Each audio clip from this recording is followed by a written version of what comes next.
My name is Tyler Carter, and I was 27 years old when it happened. I don't tell this story often, not because I'm ashamed of it, but because it's hard to make people believe. It happened 2 years ago, in the summer of 2021, during a camping trip to Black Mesa State Park in Oklahoma. What started as a simple trip to reconnect with nature and my best friend, Caleb Meyer, turned into the kind of nightmare you don't walk away from unchanged. Caleb and I had been friends since middle school. He was always the cautious one, the type who carried extra batteries for everything and believed in things like ghosts and folklore. Me? I was the opposite. I wanted facts, proof, logic. That's why, when Caleb suggested Black Mesa for a few days of hiking and camping, I jumped at the chance. The place was remote, quiet, and promised some of the best sunsets in the state. I thought it would be a nice break from work and screens, a perfect getaway. We rolled into the park in Caleb's old RV late one Friday afternoon. The thing was a clunker, but it worked. We set up camp near the ridge where the rock formation stretched high into the sky, casting long shadows across the scrubby desert floor. The air was heavy and still, the kind of quiet that makes you notice the absence of sound. "That's weird," Caleb said, scanning the trees. "What is?" "There's no birds, no crickets." I shrugged. Maybe they're smarter than us and got out of this heat. But Caleb frowned, his hand resting on the pouch of sage he always carried.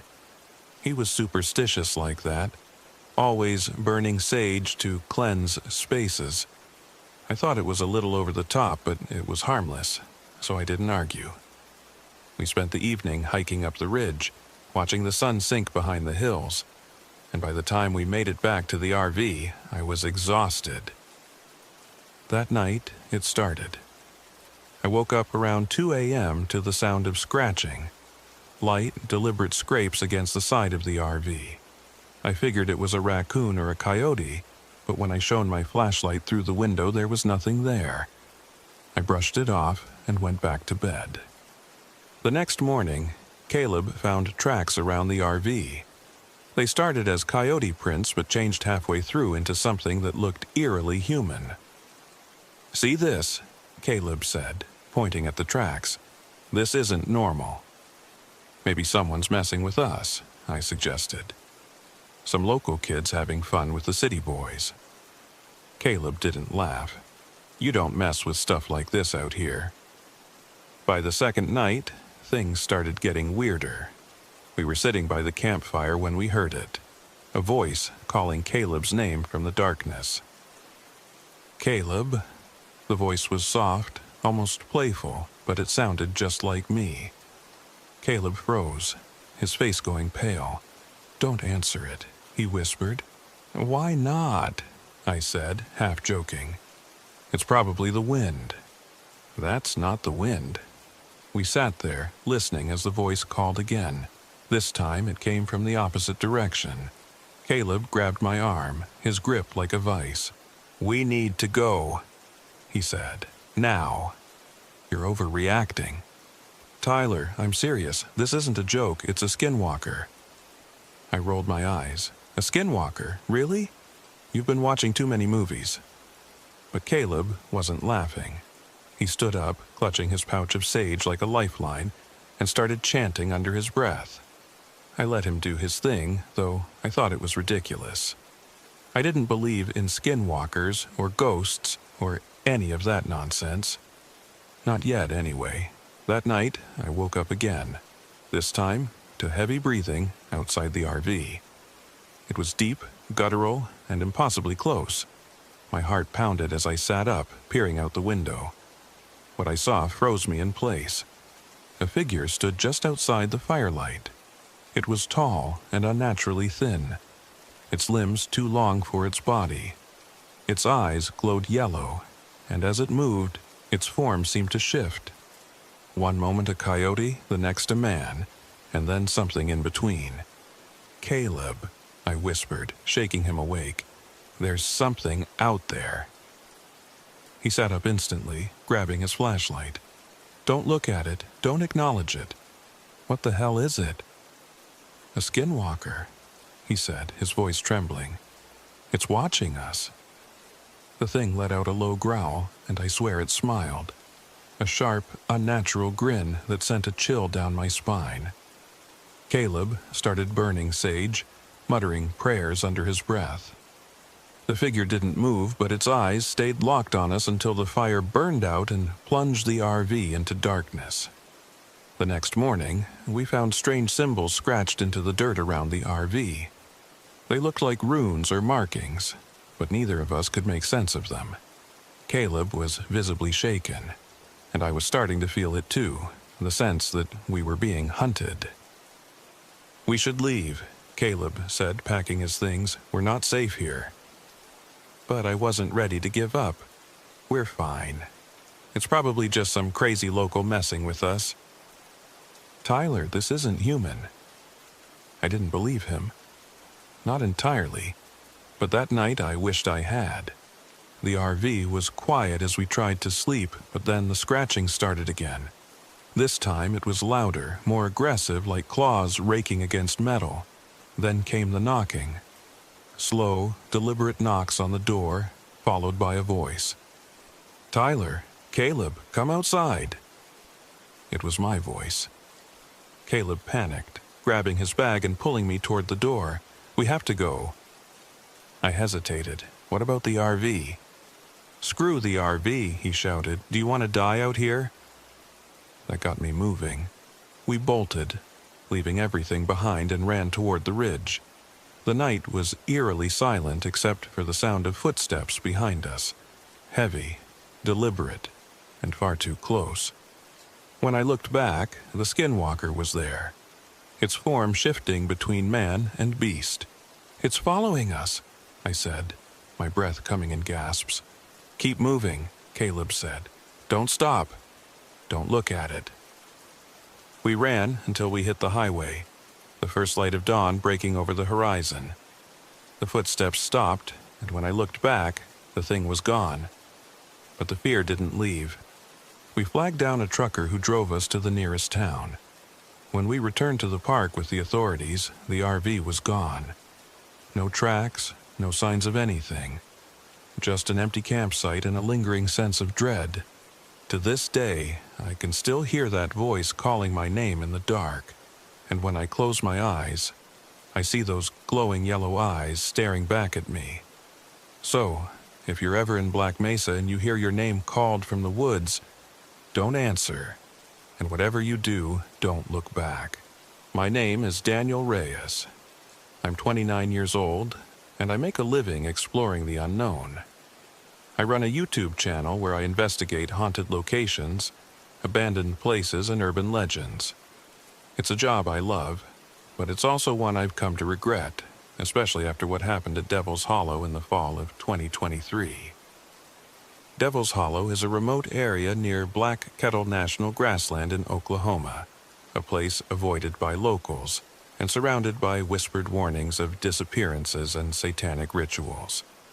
For me, it was perfect. The rumors of a cursed RV graveyard hidden deep in the forest were too tempting to resist. I thought I could uncover the truth, get some great footage, and maybe even go viral. I couldn't have been more wrong. I arrived at Devil's Hollow on a crisp October afternoon. The trees towered overhead, their twisted branches casting jagged shadows across the forest floor. The air smelled of damp earth, and the silence was unnerving. I parked my RV at the edge of the woods, feeling both excited and uneasy. Before setting off, I recorded a quick intro for my vlog. Hey everyone, it's Daniel, back with another deep dive into the unexplained. Today, we're exploring Devil's Hollow, a place with a dark reputation. Rumors of rituals, ghosts, and even cursed RVs have made this spot infamous. Let's see what we can find. With my camera in hand, I ventured into the forest. The further I walked, the darker it seemed to get, even though it was still daylight. I found the first abandoned RV about a mile in. It was rusted, its windows shattered, and its door hung open like a yawning mouth. Inside, the walls were scratched with strange symbols. I took out my camera, narrating as I filmed. This RV looks like it's been here for decades. Check out these carvings. They look almost ritualistic. Let's see if there's anything inside. Among the debris, I found a weathered notebook. Its pages were brittle, but the writing was legible. The entries described the final days of the RV's owner, someone who claimed to hear voices and see figures in the woods. The last entry sent a chill down my spine. They want me to join them. I didn't know who they were, but I couldn't shake the feeling that I was being watched. That night, as I reviewed the footage back at my RV, strange noises began outside, low growls and faint whispers. I grabbed a flashlight and looked out the window, but I couldn't see anything. Then I noticed something in the footage. In one clip, as I panned the camera across the forest, there was a figure in the background. A person in a black cloak, watching me from the shadows. I hadn't seen them when I was filming. A shiver ran down my spine. Was someone else out here? The whispers grew louder, circling the RV. When I looked outside again, I saw faint lights flickering between the trees, like lanterns swaying in the darkness. Against my better judgment, I opened the door and stepped out. The lights moved further into the woods, as if leading me somewhere. The next day, I followed the lights to a clearing I hadn't seen before. At its center stood a circle of stone pillars, weathered and cracked. The ground inside the circle was scorched, littered with animal bones and ash. I filmed the site, my nerves on edge. This must be where the rituals happened, I whispered into the camera. Look at these stones. They're ancient. And the burn marks. It's like something was sacrificed here. As I filmed, I began to feel lightheaded. The air seemed thicker, heavier. Then I heard it, soft chanting coming from the edge of the clearing. I turned, but no one was there. When I reviewed the footage later, I saw it again. The cloaked figure standing among the trees, watching me. By the third night, things had escalated. I woke to the sound of knocking. Soft, rhythmic taps on the RV walls. My heart pounded as I listened, the sound moving from the door to the windows and back again. Then came the whispers, growing louder and more distinct. "Join us," they said. "We've been waiting for you." I shouted into the darkness, "Who's there? What do you want?" The whispers stopped.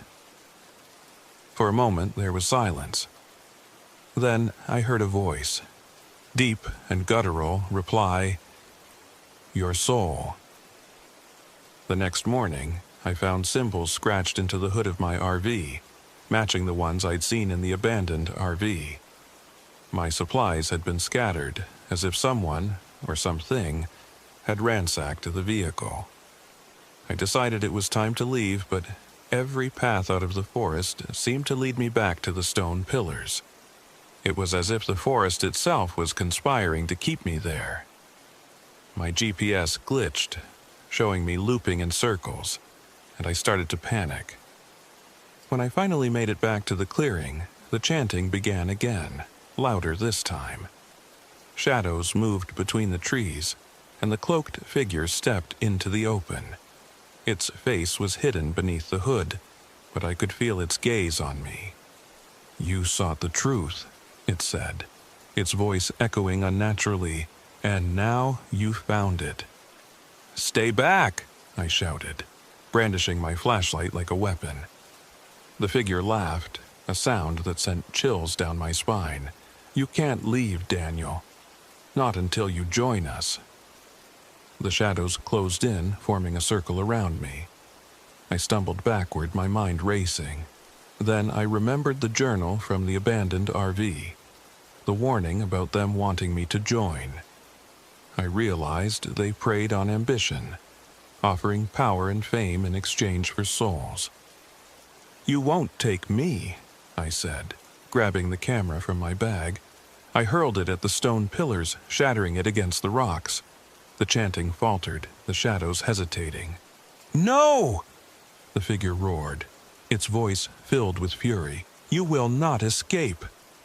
I ran, the shadows chasing me.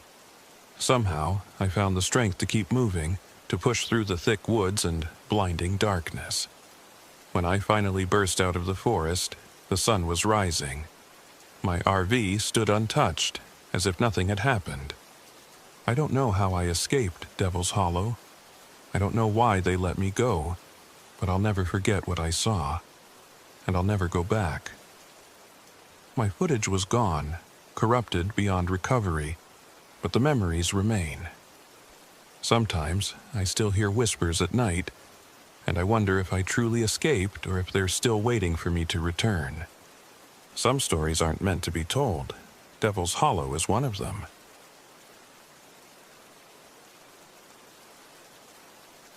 My name is Claire Maddox, and I'm 45 years old. This happened in the fall of 2023 during a solo photography trip to the Ouachita National Forest in Oklahoma. I'm a wildlife photographer, a good one if I do say so myself, and I'd recently heard rumors that the endangered red-cockaded woodpecker had been spotted in the remote groves of the forest. I was determined to capture it on camera, both for my work and to prove I could handle being out here alone. The truth is, I needed this trip. After my husband's death 2 years ago, I hadn't felt like myself. He'd been my adventure partner, my anchor. This was my first solo expedition since his passing, and I told myself it was about photography, but deep down, I was hoping for something else. A sign, maybe, that I could still live a life without him. I didn't know I'd get my sign, though not the kind I wanted. I drove my RV along the Talamena Scenic Drive, the road cutting through the misty mountains like a ribbon. The trees were alive with autumn colors, gold, crimson, and burnt orange. It was breathtaking. I found a quiet pull-off, parked my RV, and set up camp for what I planned to be a week of solitude and shooting. The location was perfect. Dense woods, no other campers in sight, and only the sound of the wind and occasional bird calls to keep me company. The first day passed uneventfully. I hiked, scouted for good vantage points, and set up trail cameras. The woods were beautiful, but unsettlingly quiet. I couldn't shake the feeling that I was being watched, but I brushed it off as nerves. It had been a long time since I'd been out here on my own. That night, as I reviewed the photos I'd taken, I noticed something strange. In one shot, a grove of trees I'd passed earlier, there was a faint shadow, small, human-shaped, standing among the trunks. It looked like a child. I squinted, telling myself it was a trick of the light. But why would a child be out here, miles from civilization? I told myself it was nothing and went to bed. The second day brought more oddities. My trail cameras, which I'd checked that morning, had all drained their batteries overnight. They were brand new, fully charged before I left. My GPS, reliable in every situation, glitched and showed me walking in circles when I tried to explore deeper into the woods. I cursed under my breath and headed back to camp earlier than planned, frustrated and uneasy. That evening, as the sun dipped below the horizon, the atmosphere changed. The woods, already quiet, grew silent. The kind of silence that presses against your ears, making your own breathing sound too loud. I heard it then. A soft, muffled sound, like someone crying. It was faint, carried on the breeze, but unmistakable. "Hello?" I called, stepping out of the RV. "Is someone there?" The crying stopped. I waited, my flashlight scanning the tree line, but there was nothing. Later that night, I woke to the sound of laughter. High-pitched, childlike, and close. My heart raced as I sat up in bed listening. The laughter circled the RV, fading in and out, like someone was running laps around it. I grabbed the flashlight by my bed and shone it through the window, but the light caught only shifting shadows. When morning came, I found muddy handprints on the RV door. They were small, like a child's. By the third day, I was on edge. I considered leaving, but convinced myself to stay. I didn't want to give in to fear, and besides, the forest was too beautiful to abandon. That afternoon, as I hiked to retrieve my trail cameras, I ran into a park ranger. He was older, with a weathered face and a sharp look in his eyes. "You, camping alone out here?" he asked, his tone more suspicious than friendly. "Yes," I said, trying to sound confident. "I'm a wildlife photographer." He didn't smile. "You should stick to the main areas. Don't go wandering too deep." "Why not?" He hesitated. "There are stories about these woods. Locals call it the forest children. Spirits of kids who got lost or abandoned. They say they linger, looking for company, and if you follow them, you don't come back." I laughed nervously. "That's just a story." The ranger didn't laugh. "Sometimes stories have roots in truth. Be careful." That night, the forest came alive. It started with whispers, soft and indistinct, like a dozen voices speaking just out of earshot. I lay in bed, clutching the flashlight, too scared to sleep. The whispers grew louder, mingling with laughter and the sound of small feet pattering around the RV. Then the knocking started. Soft, rhythmic taps against the door and windows, coming from all sides. "Who's there?" I shouted, my voice cracking. The knocking stopped. For a moment, there was silence, and then, from right outside the door, a child's voice said, "Please let us in. We're lost." My blood turned to ice. It sounded so innocent, so plaintive. But I knew better. I stayed frozen, gripping the flashlight like it was a weapon until dawn finally broke. The next day, I decided I'd had enough. As I packed up camp, I reviewed the photos from my trail cameras, hoping to find some explanation. What I saw made my stomach churn. In every frame, there were shadows, small, human-shaped, standing among the trees. They were never there when I took the shots, but they appeared in the photos, always closer than before. In one, they were staring directly at the camera, their eyes black hollows. I couldn't leave fast enough. The hike back to the RV was a nightmare. The forest seemed to shift around me, landmarks disappearing or reappearing in the wrong places. The whispers followed me, growing louder, and twice I saw movement in the corner of my eye, small figures darting between the trees. Then I found it, a clearing I hadn't seen before. At its center was a circle of stones, and around the edge, the trees were carved with crude figures, children holding hands. The air was colder here, heavy, like a weight pressing down on my chest. As I stood there, frozen, the shadows emerged. They were children, or something pretending to be. Their faces were pale, their eyes dark and empty.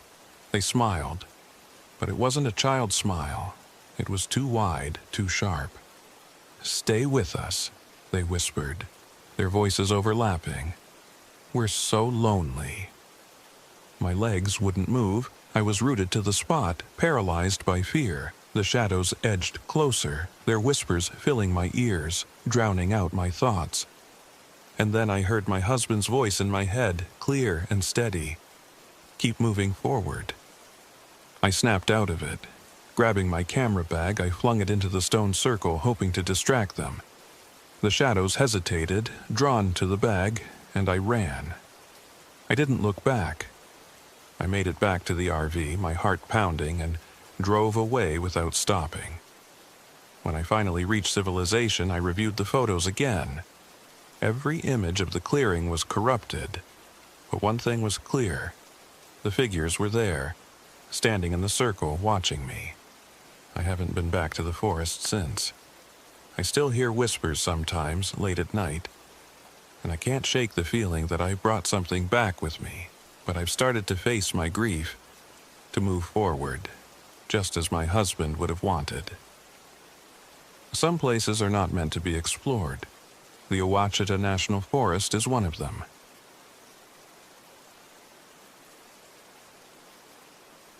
My name is Claire Jensen, and I'm 28 years old. I've spent the last 6 months living in my RV, traveling across the country in search of inspiration for my artwork. This story happened last fall, during a stop in the Ouachita National Forest in Oklahoma. It was supposed to be just another quiet retreat into nature, a place where I could sketch the towering pines and serene landscapes. But what I found in that forest wasn't serenity. It was something else entirely. I parked my RV in a secluded spot a few miles from the nearest trailhead. It was the perfect setting. Sunlight streaming through the trees, birds flitting between the branches, and not another soul in sight. That was exactly how I liked it. Solitude helped me focus, and there was so much beauty to capture here. The first day went smoothly. I spent hours exploring the area, snapping photos and sketching the strange, twisted trees that seemed to grow in intricate patterns. One tree caught my eye in particular. Its trunk was hollow, and its bark was covered in carvings, sharp, jagged symbols that looked ancient. I studied them for a while, trying to decipher their meaning, but eventually gave up and moved on. The first night I heard the whispers. I was sitting in the RV, working on a sketch of the hollow tree when the sound reached me. At first, it was so faint I thought it was the wind, soft murmurs that seemed to float through the air. But as I listened, I realized it wasn't the wind. It was voices. I froze, my pencil hovering above the page. The whispers grew louder, more insistent, but I couldn't make out any words. My heart pounded in my chest as I grabbed a flashlight and peered out the window. There was nothing there, just the dark forest, silent and still. I told myself it was just my imagination, a trick of the wind and the trees. But even as I climbed into bed, the whispers lingered, a constant hum just at the edge of hearing. The next morning, I tried to shake off the unease. It was probably just the isolation getting to me, I reasoned. I'd been on the road for months with only my sketches for company. A little paranoia was normal, right?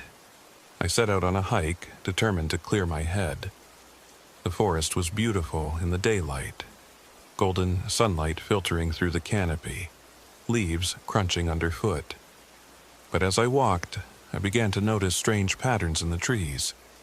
Some were bent into perfect arches, their branches intertwined like clasped hands. Others had symbols carved into their bark, similar to the ones I'd seen on the hollow tree. The air felt heavy, as if the forest itself was watching me. That's when I found the journal. It was lying in the dirt near an old, abandoned campsite.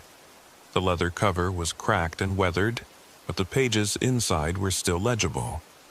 The name Mason was scrawled on the first page, followed by frantic, disjointed entries about his time in the forest. "It watches," one entry read. "It doesn't like when you take things, and never make noise after dark." Another page described a figure made of vines and moss, with glowing green eyes that followed him wherever he went. Mason warned against drawing its attention, but he didn't explain why. That night, the figure appeared. I was sitting by the fire reading more of Mason's journal when I felt it, the unmistakable sensation of being watched. I looked up, and there it was, standing at the edge of the trees. It was tall and humanoid, its body a mass of tangled vines and moss. Its eyes glowed faintly in the darkness, like two emerald flames. It didn't move, didn't make a sound.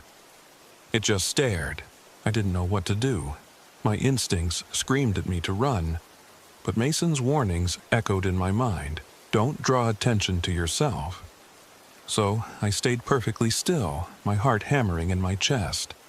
After what felt like an eternity, the figure turned and melted back into the shadows. The next day, I found more evidence of its presence. Around my RV, the forest seemed to have shifted overnight. Trees that had been standing tall were now bent into arches, forming a sort of barrier around my campsite. The air was thick with an unnatural silence. No birds, no rustling leaves, just an oppressive stillness. I tried to focus on my art, hoping to distract myself. I sketched the figure from memory, capturing its twisted form and haunting eyes. It was beautiful in its own terrifying way, a perfect embodiment of the forest's untamed spirit. But that night I realized I'd made a mistake. The spirit was angry.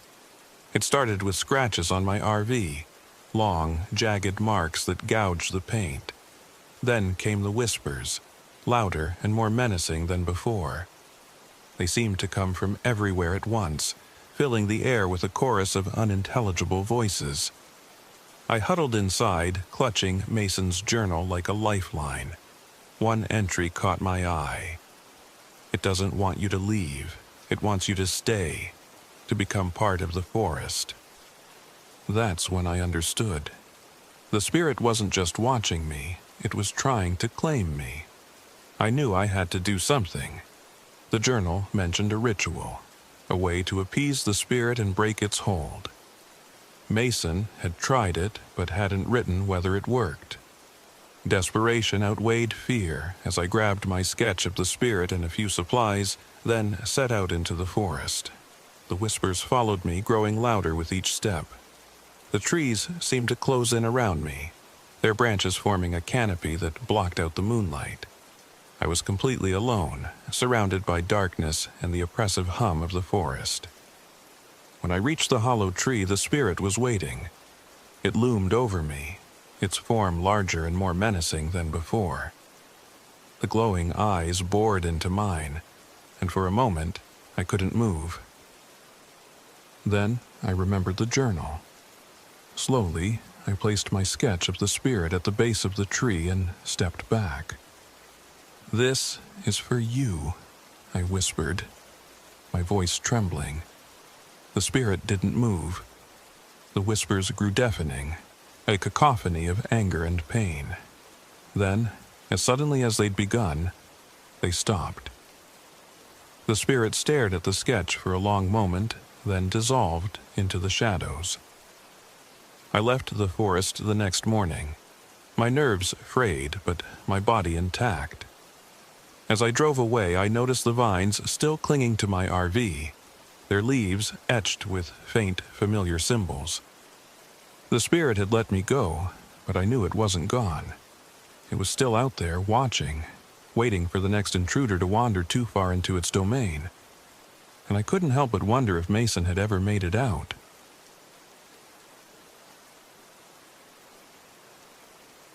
My name is Elliot Gray, and I'm a 32-year-old journalist.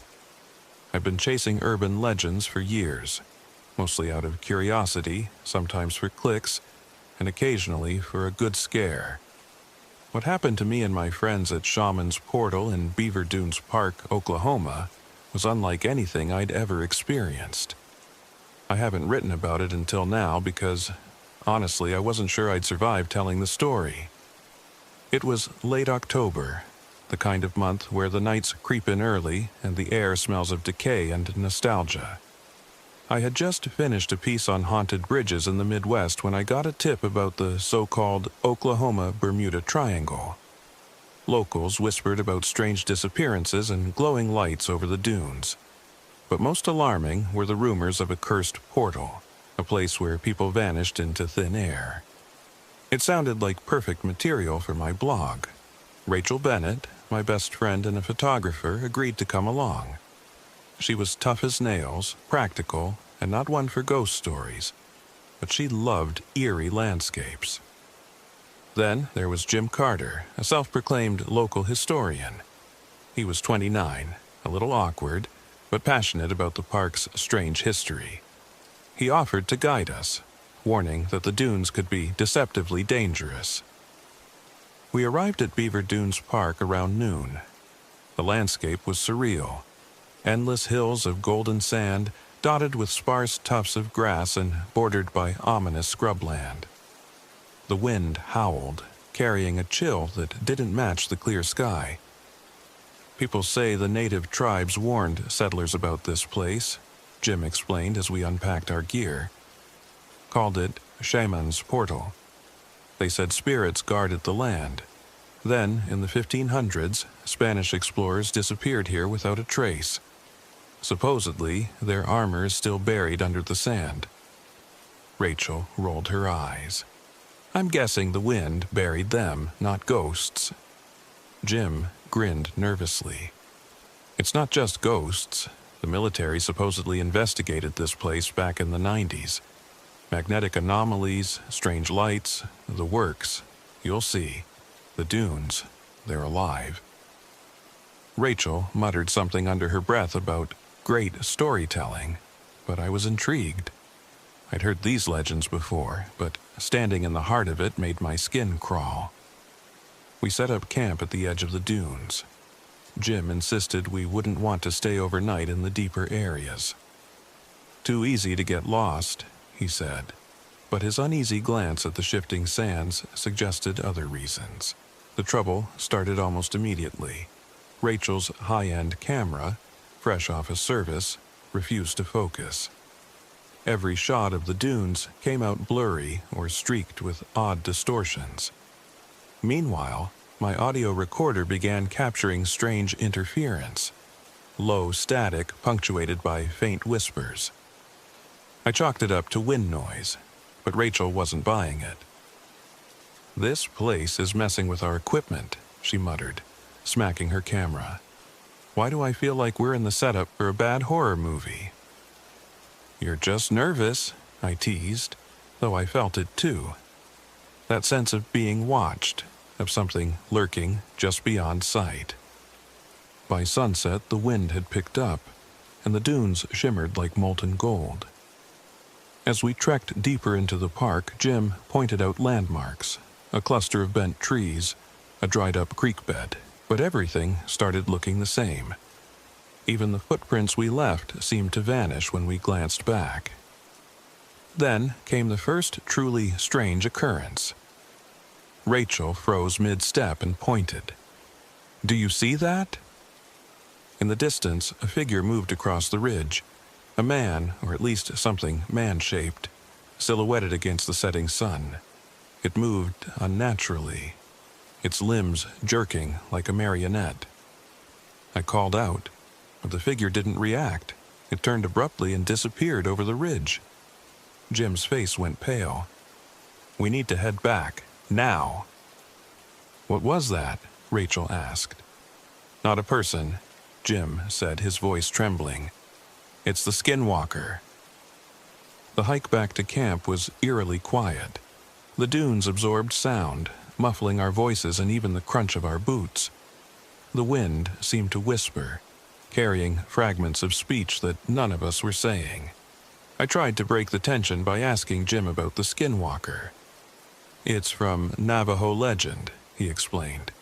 A witch who can take the shape of animals or people. It mimics voices to lure you away. If it catches you... He trailed off, looking over his shoulder. The fading light painted deep shadows across his face. When we finally reached camp, it was nearly dark. We lit a fire, its flickering glow barely holding back the encroaching night. Rachel and I argued about what we'd seen. She was adamant it was a trick of the light, maybe a camper. Jim, on the other hand, was visibly shaken. Then we heard it, a voice calling my name. It came from the dunes, distant but distinct. My stomach dropped. Did you hear that? Rachel nodded, her face ashen.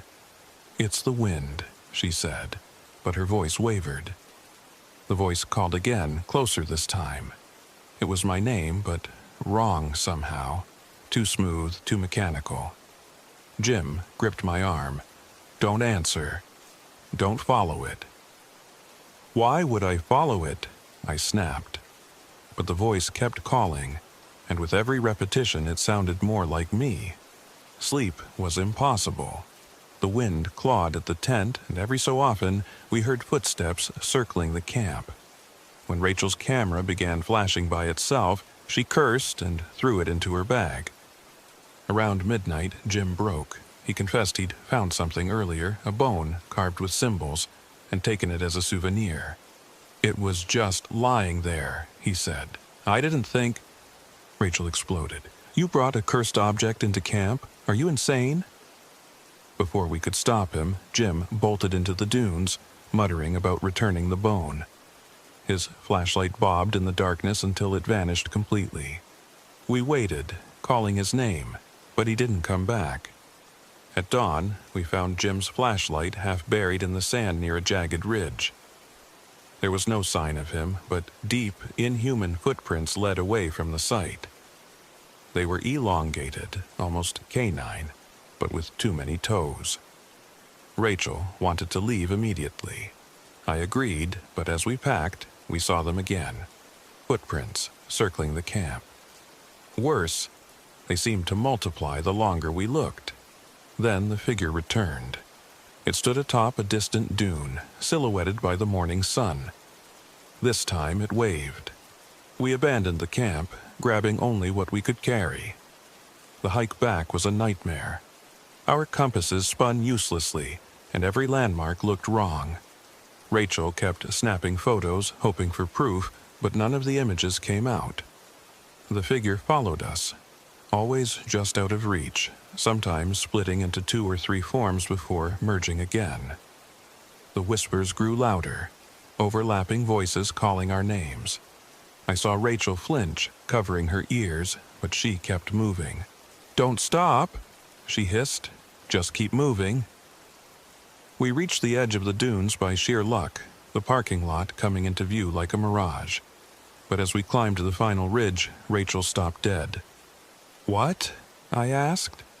She turned to me, her face pale. "You're behind me, right?" My blood ran cold. I was standing 10 feet away. Rachel burned the bone we found that night. She said it was the only way to break the curse, though I'm not sure she believed it herself. Jim was never found. The rangers claimed he must have gotten lost, but we knew better. Even now, I hear the whispers sometimes. And Rachel, she's not the same. Sometimes she stares at nothing for hours, and when I ask if she's okay, she just smiles. A smile too wide, too sharp, like it's not really hers. I've tried to convince myself it's all in my head, but deep down, I know the truth. Some places are meant to be left alone. Shaman's Portal is one of them.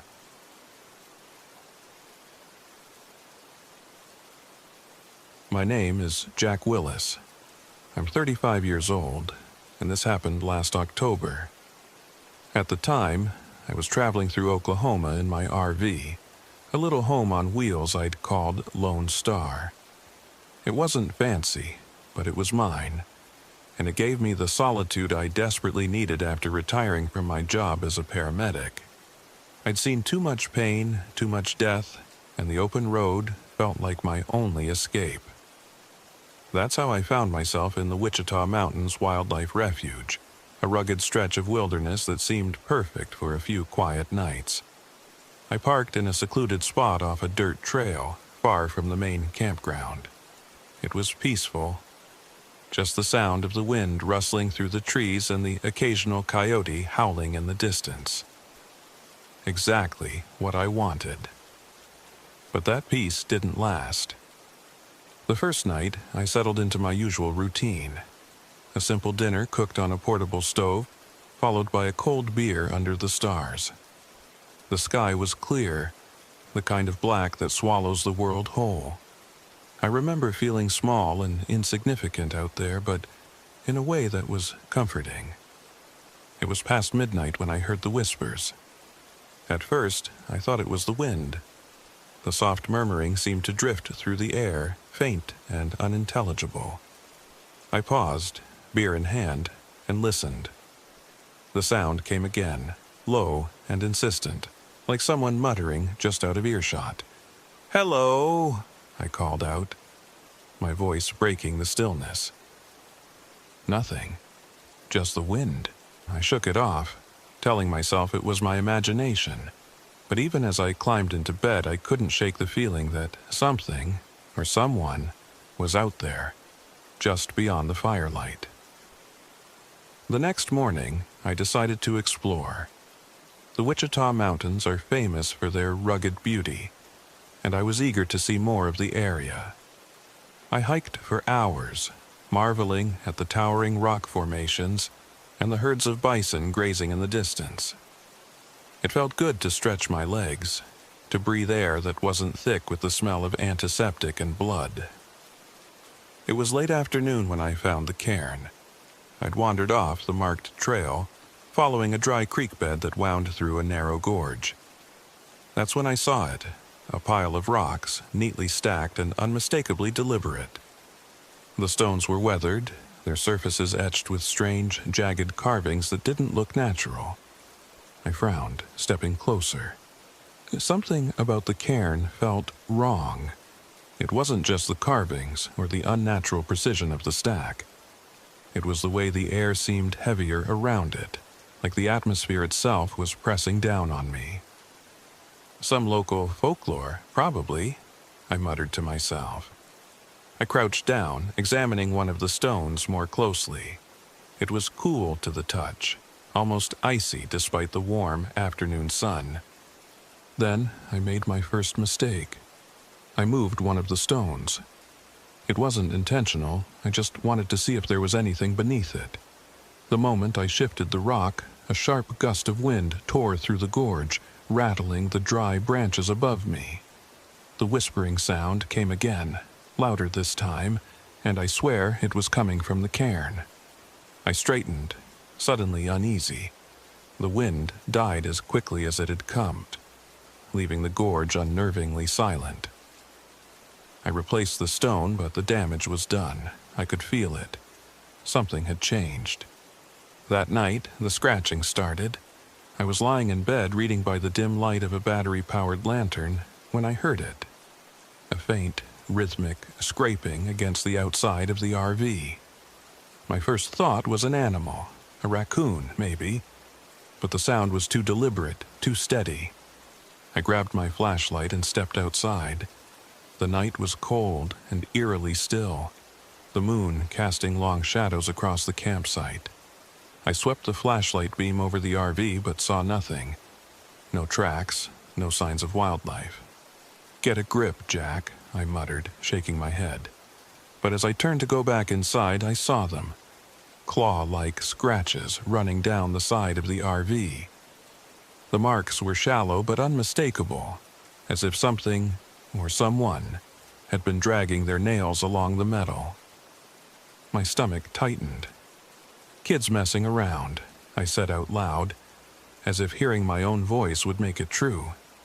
But deep down, I didn't believe it. The next morning, I found the recorder. It was half buried in the dirt near the edge of my campsite, an old tape recorder with a cracked plastic casing. Curious, I brushed off the dirt and pressed play. Static crackled through the tiny speaker, followed by a woman's voice. "If you've found this," she began, her tone low and urgent, "then you've already seen the cairn." My breath caught. The voice continued, detailing a story eerily similar to mine. The woman, who identified herself as Martha, described finding the cairn, disturbing the stones, and the strange occurrences that followed. Her words grew more frantic as the recording went on. "It knows your fear," she whispered. "It feeds on it. Don't look at it. Don't listen to it. And whatever you do, don't make a deal." The tape ended abruptly, leaving me staring at the recorder in stunned silence. I wanted to believe it was some kind of elaborate hoax, but the scratches on my RV told a different story. That night, the entity revealed itself. I was sitting by the fire when I saw it, a shadowy figure standing at the edge of the trees. It was tall and impossibly thin, its limbs unnaturally long. Its eyes glowed like embers, burning into me from the darkness. "Who's there?" I demanded, my voice shaking. The figure didn't move. It just stood there, watching. Then, in a voice that sounded eerily like mine, it said, "You shouldn't have come." Panic surged through me, but I forced myself to stay calm. I grabbed the tape recorder and hit play, listening to Martha's voice as she repeated her warnings. "Don't make a deal," she said again, her words like a lifeline. The figure stepped closer, its movements unnaturally smooth. I backed away, clutching the recorder like a talisman. The final confrontation came the next morning. Desperate to end the nightmare, I decided to return to the cairn. I packed a small bag with supplies and set off, the recorder tucked into my jacket. The hike felt longer this time, the landscape more twisted and surreal. The air was heavy with a sense of impending doom. When I reached the cairn, the entity was waiting.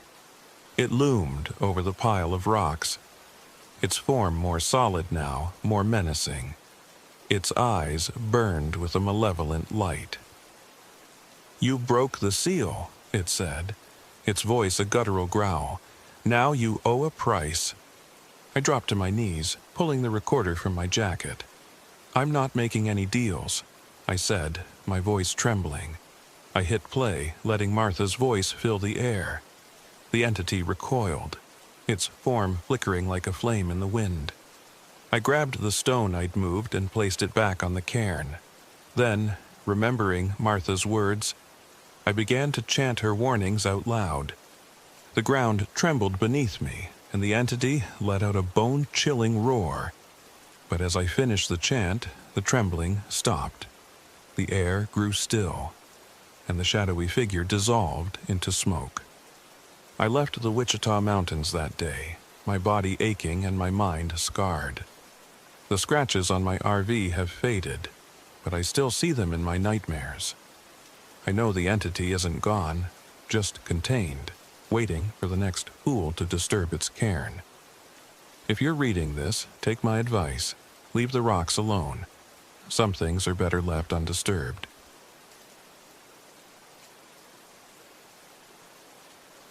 My name is Mia Patterson, and I'm 29 years old.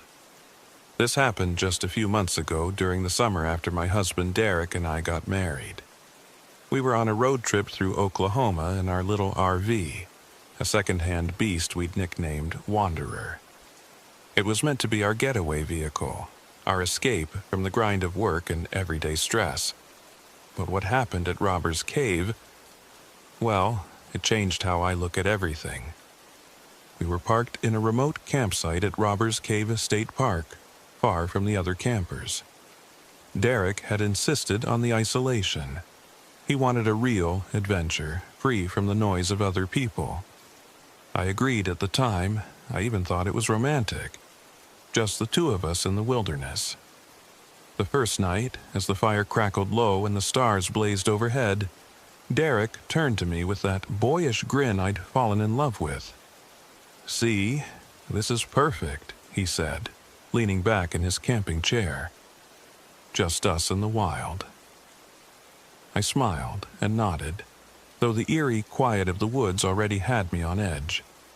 The only sounds were the occasional chirp of crickets and the soft rustle of the wind in the trees. Then I heard it. A laugh. At first, I thought it was Derek, but his face didn't move.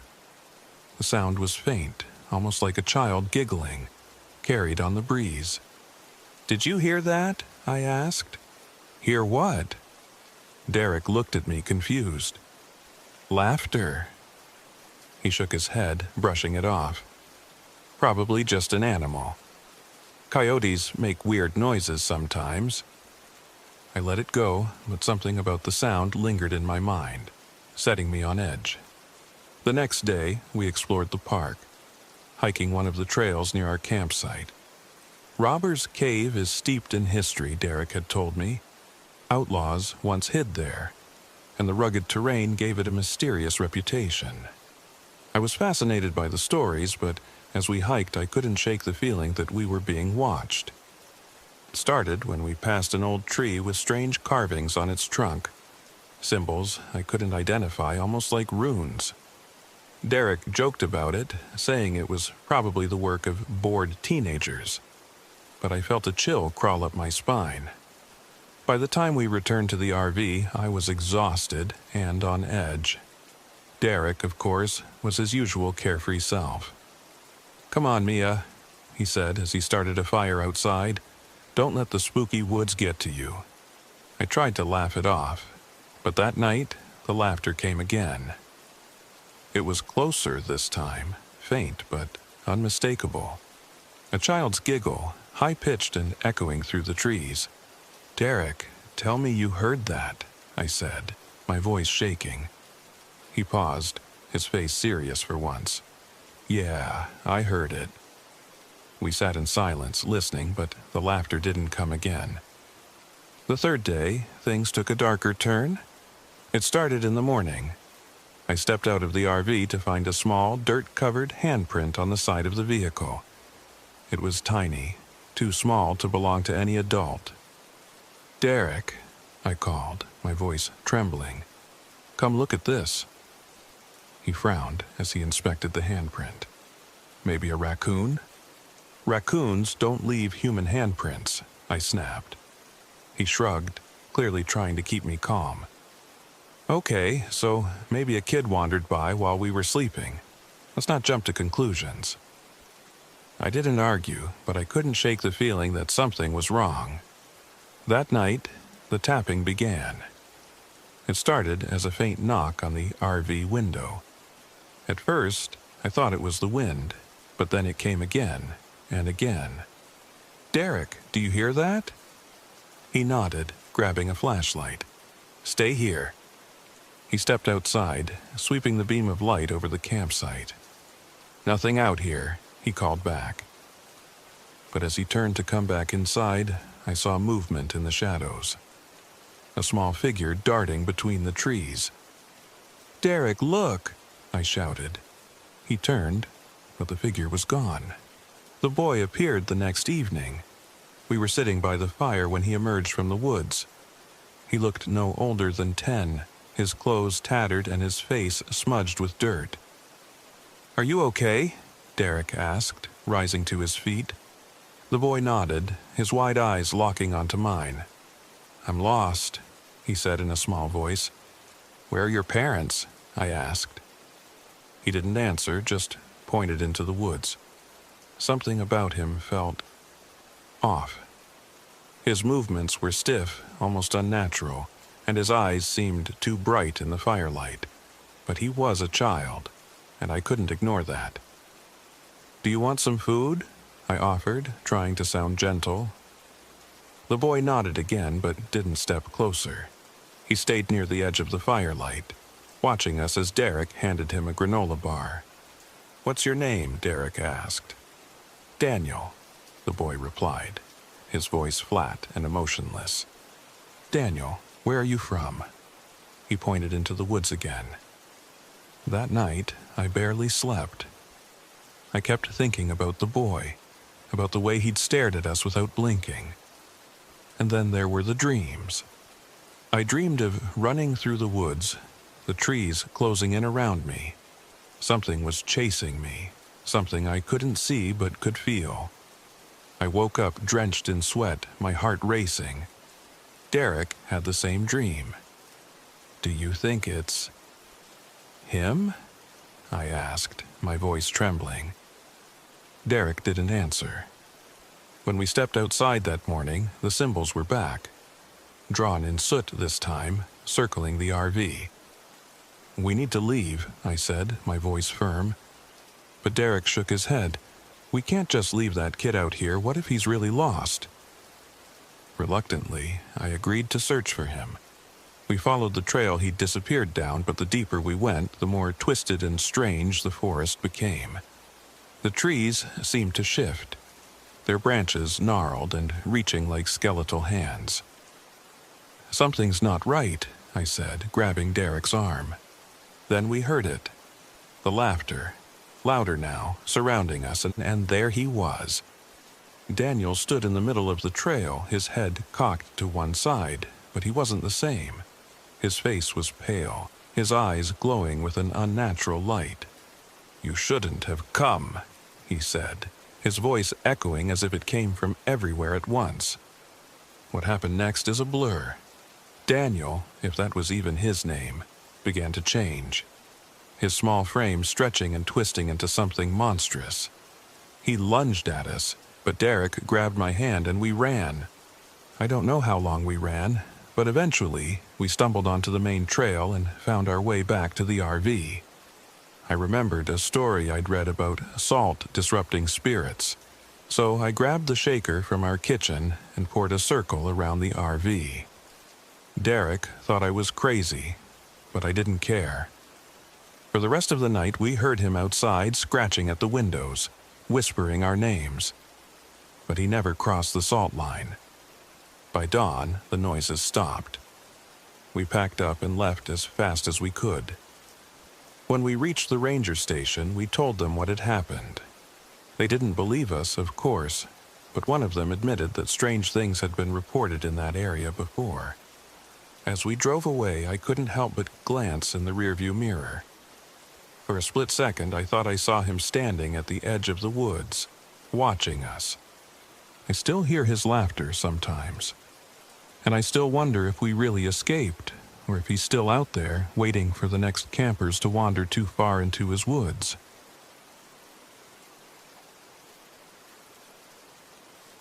My name is Ethan Miller, and I was 42 when I decided to spend a weekend alone in Robbers Cave State Park. It was a decision born out of desperation, a need to escape the suffocating reminders of my failed marriage and the empty house I'd been living in for the past 6 months. I thought a camping trip would help me clear my head. What I found instead was something I still can't fully explain. It was late spring, warm enough for camping, but early enough in the season to avoid the summer crowds.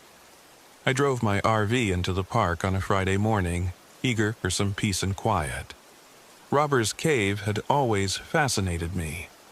The idea of exploring a place once used as a hideout by outlaws felt like the perfect way to distract myself. Plus, I'd heard the views were incredible.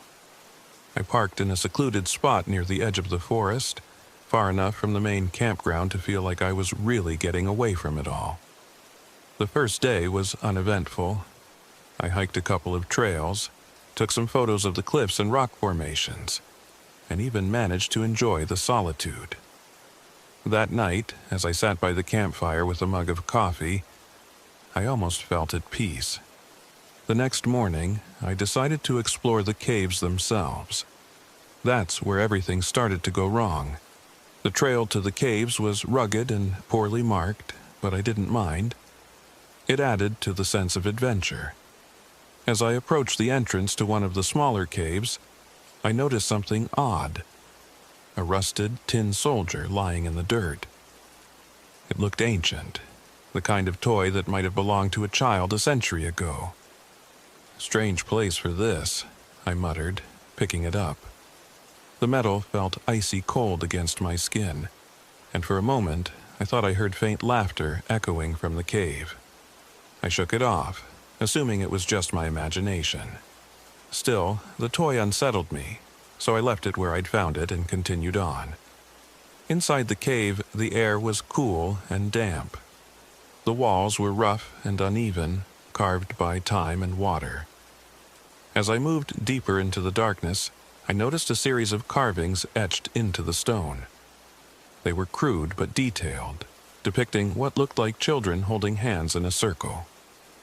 Above them loomed a horned figure, its face twisted into a sinister grin.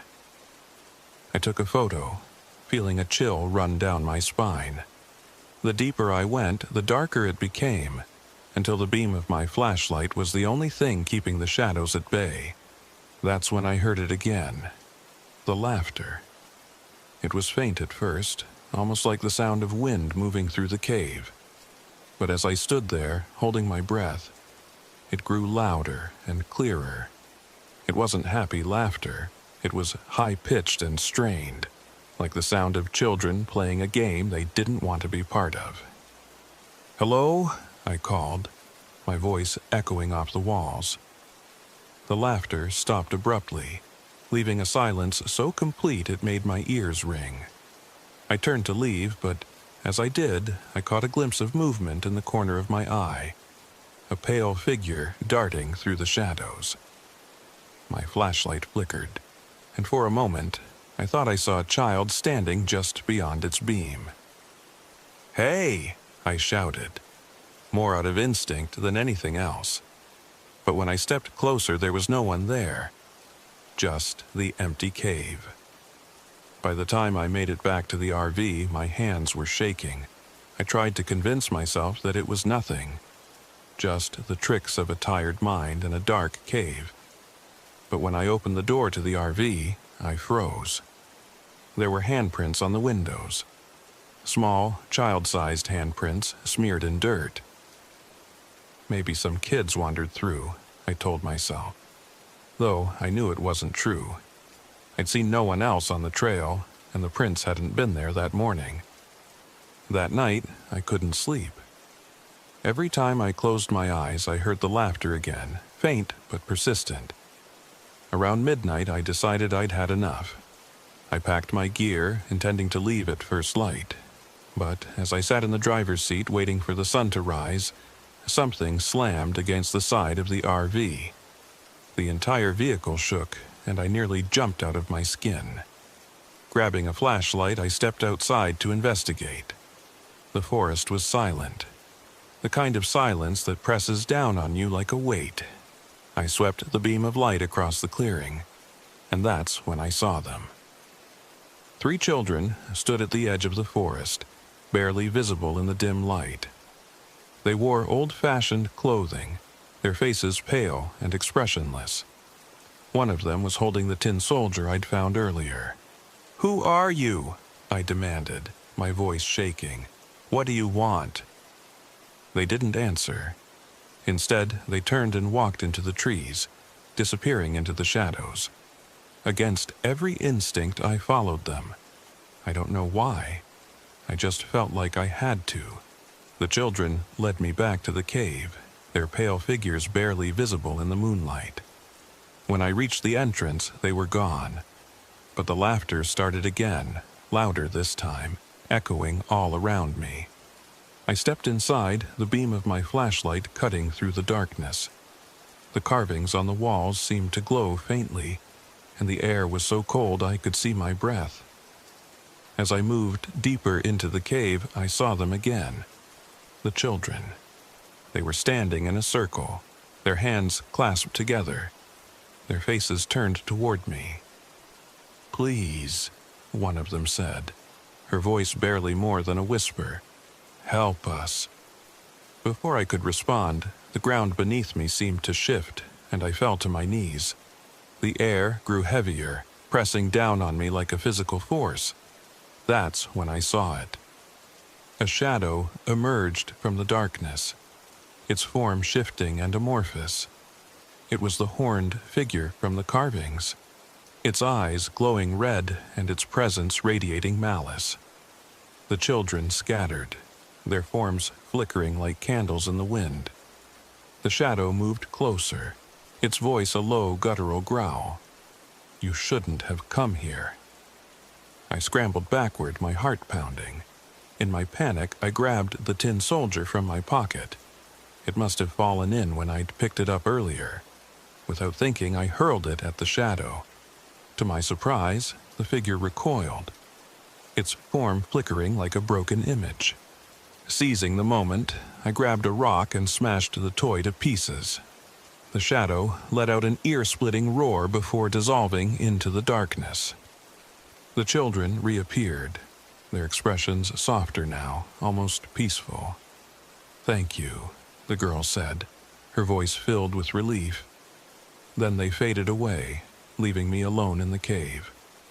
When I finally made it back to the RV, the sun was rising. Exhausted and shaken, I drove away without looking back. I don't know what I encountered in that cave, but I know it wasn't just a legend. Some places are haunted, not by ghosts, but by the weight of what's happened there. And some stories are better left untold.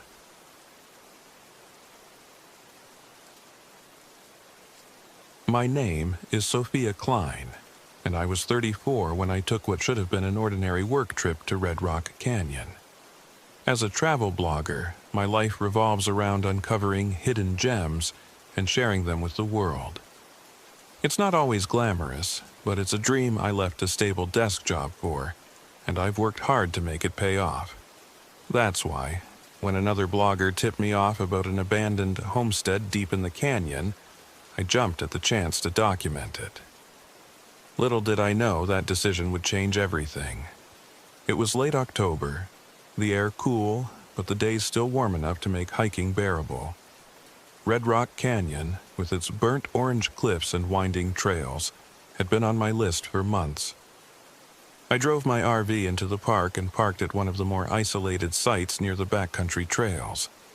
I wanted solitude, not just for the photos, but because I worked best without distractions. The first day was uneventful. I hiked the main trails, snapping pictures of the dramatic rock formations and the golden light of the setting sun. That night, I settled into the RV, reviewing the day's shots on my laptop. I told myself I'd tackle the homestead the next day. It was supposed to be off the beaten path, accessible only by an unmarked trail. The blogger who'd told me about it had been cryptic, claiming it was haunted, and not a place locals like to talk about. I'd laughed it off at the time. Ghost stories were good for clicks. The next morning, I loaded my gear into my backpack, camera, tripod, GPS, water, snacks, and a small bundle of sage I'd brought as a prop for some atmospheric photos.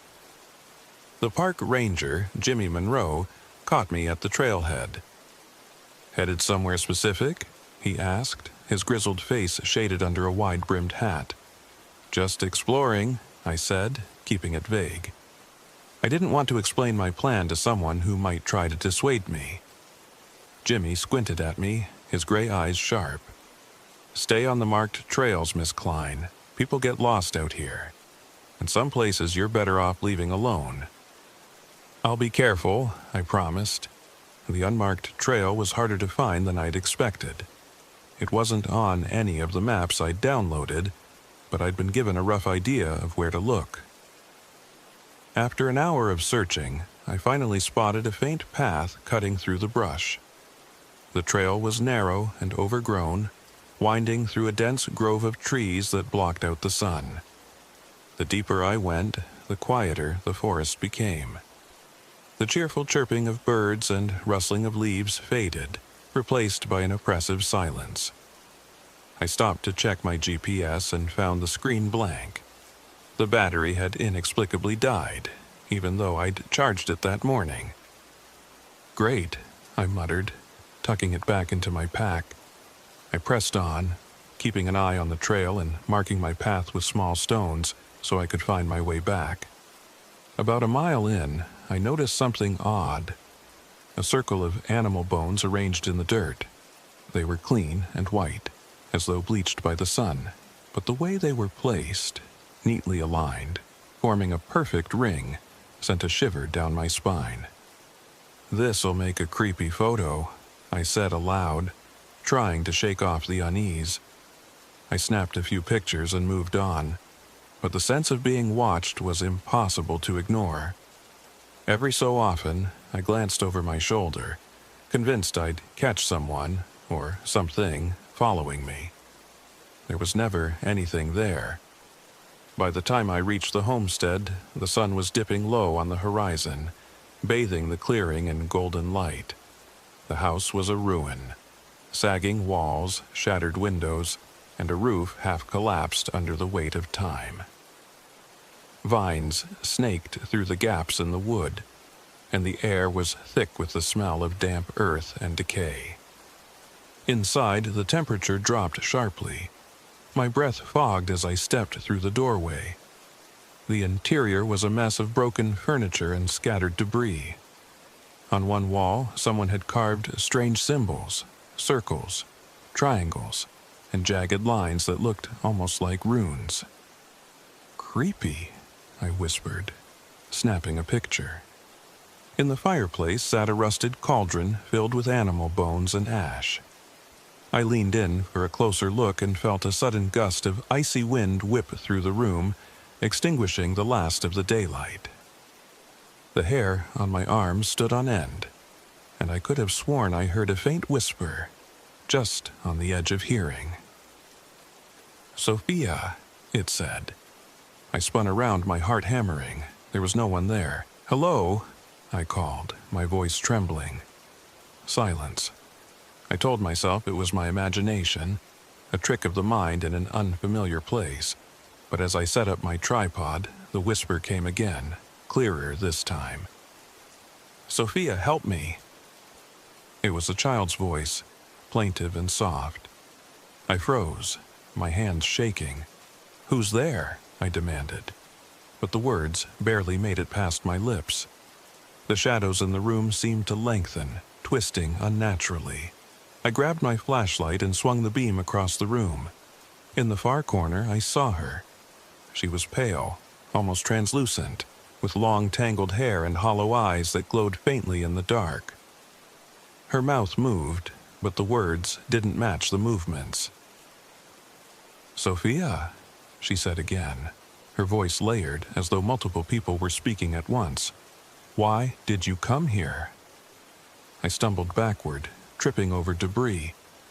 My flashlight flickered and died, plunging the room into darkness. Panic surged through me as I fumbled for my matches. When I struck one, the tiny flame illuminated the figure standing inches from me. Her face was gaunt, her lips stretched into a sinister smile. "You don't belong here," she hissed, her voice echoing in my head. I screamed, dropping the match. In my panic, I remembered the sage in my pack. My hands shook as I lit the bundle, holding it out like a shield. The smoke filled the room, and the figure recoiled, her form flickering like a candle in the wind. "Leave," she whispered, her voice full of venom. I didn't need to be told twice. Clutching the burning sage, I bolted from the house, crashing through the underbrush in my desperation to escape. The forest seemed alive, the trees closing in around me, branches clawing at my arms and legs. By the time I reached the main trail, I was gasping for breath, my clothes torn and my heart pounding. I didn't stop running until I reached the safety of my RV. That night, I locked every door and window, but sleep didn't come. The air inside the RV felt heavy, and faint whispers drifted through the stillness. When dawn finally broke, I packed up and left without looking back. Back home, I reviewed the photos I'd taken. Most were normal, if eerie, but one sent a chill down my spine. In the corner of the frame, barely visible in the shadows, was the pale figure of the witch, her hollow eyes staring straight at me. Even now, I can't explain what I saw. All I know is that some places are better left undiscovered, and some stories are better left untold.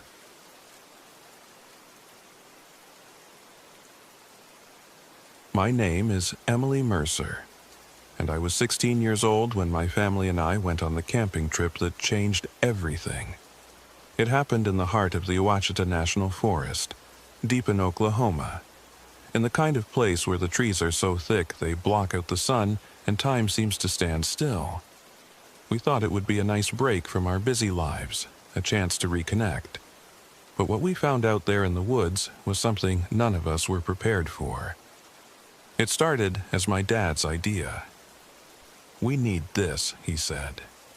My dad, Dave, was 45 at the time, an engineer who spent more time working than he did with us. He wanted to make it up to my mom, Sarah, and my little brother, Jake, who was 12 and practically glued to his gaming console.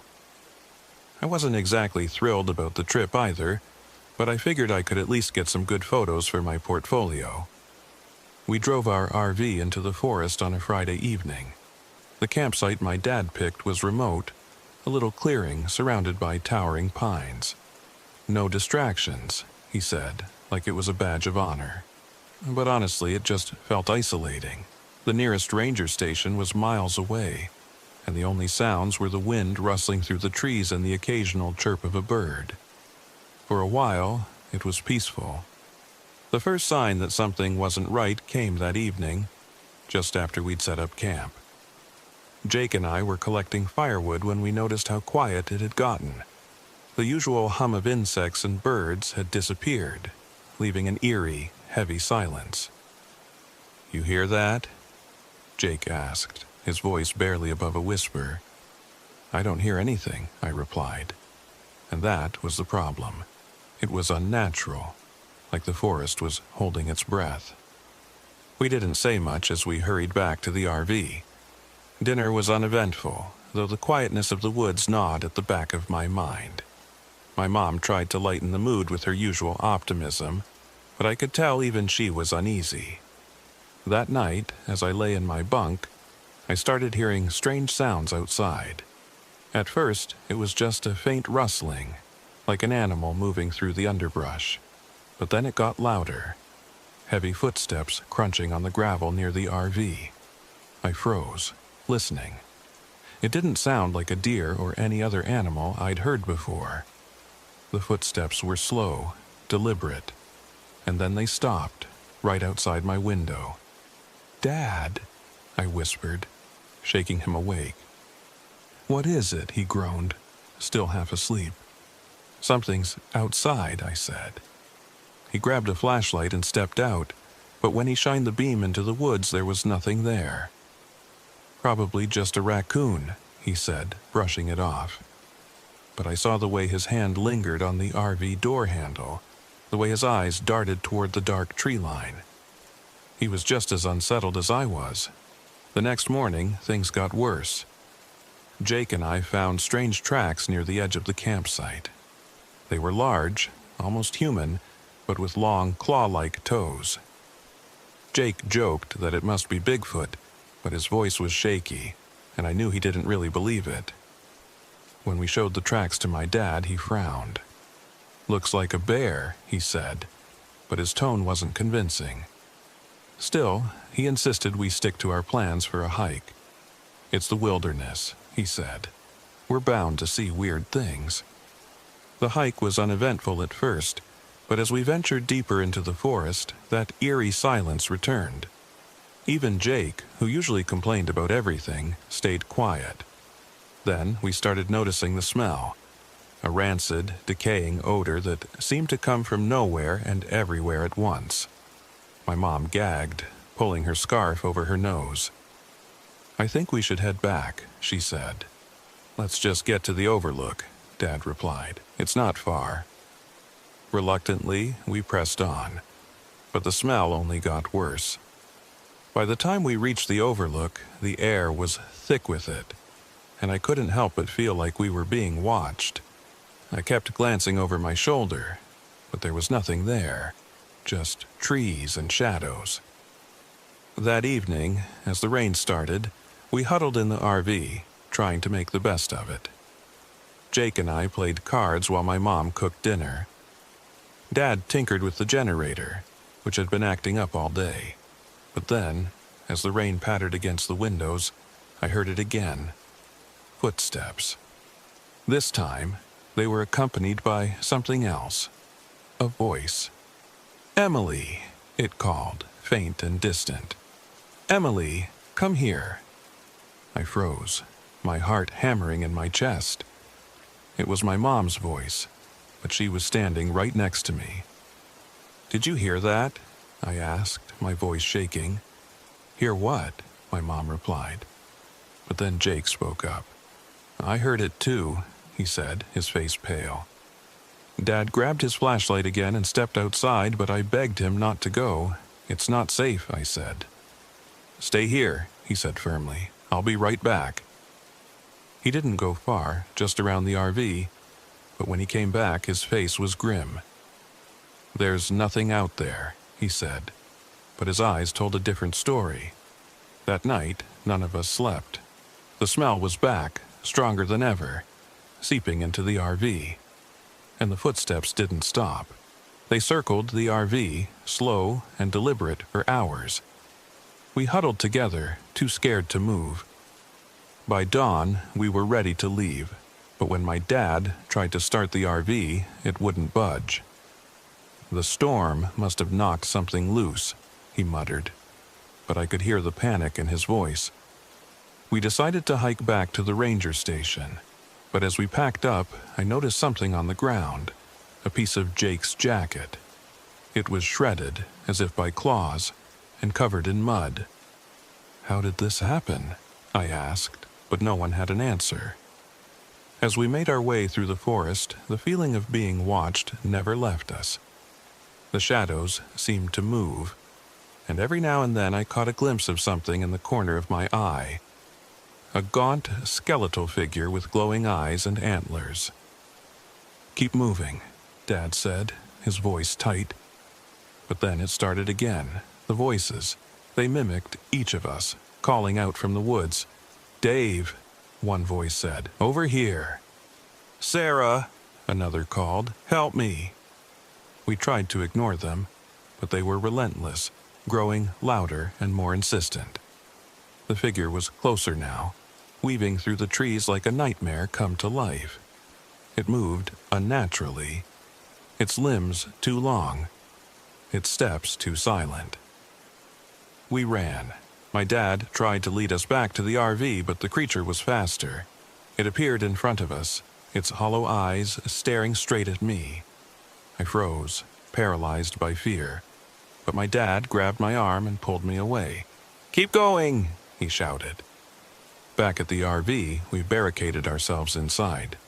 My dad fashioned makeshift weapons, knives, a hatchet, anything we could find.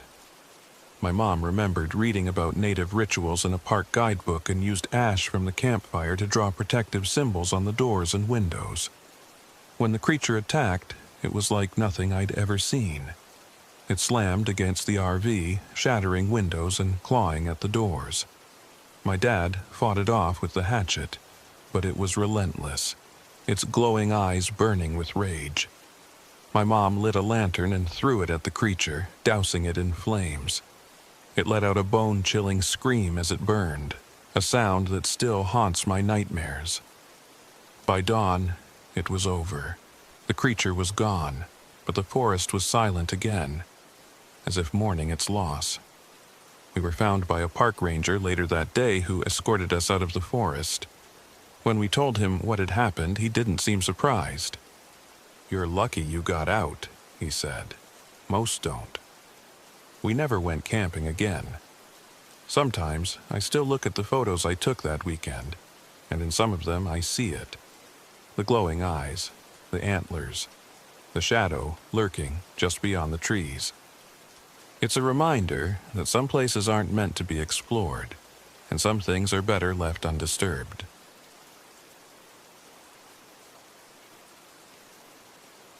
My name is Matt Grayson, and I'm 41 years old. I've spent most of my life behind a camera lens, capturing the world's beauty one frame at a time. Photography has always been my escape, my way of making sense of the chaos around me. But what happened last fall in Black Kettle Grasslands in Oklahoma, that's something I can't explain, no matter how many pictures I take. It started as a work trip. I was scouting locations for a new photography book about America's wild landscapes.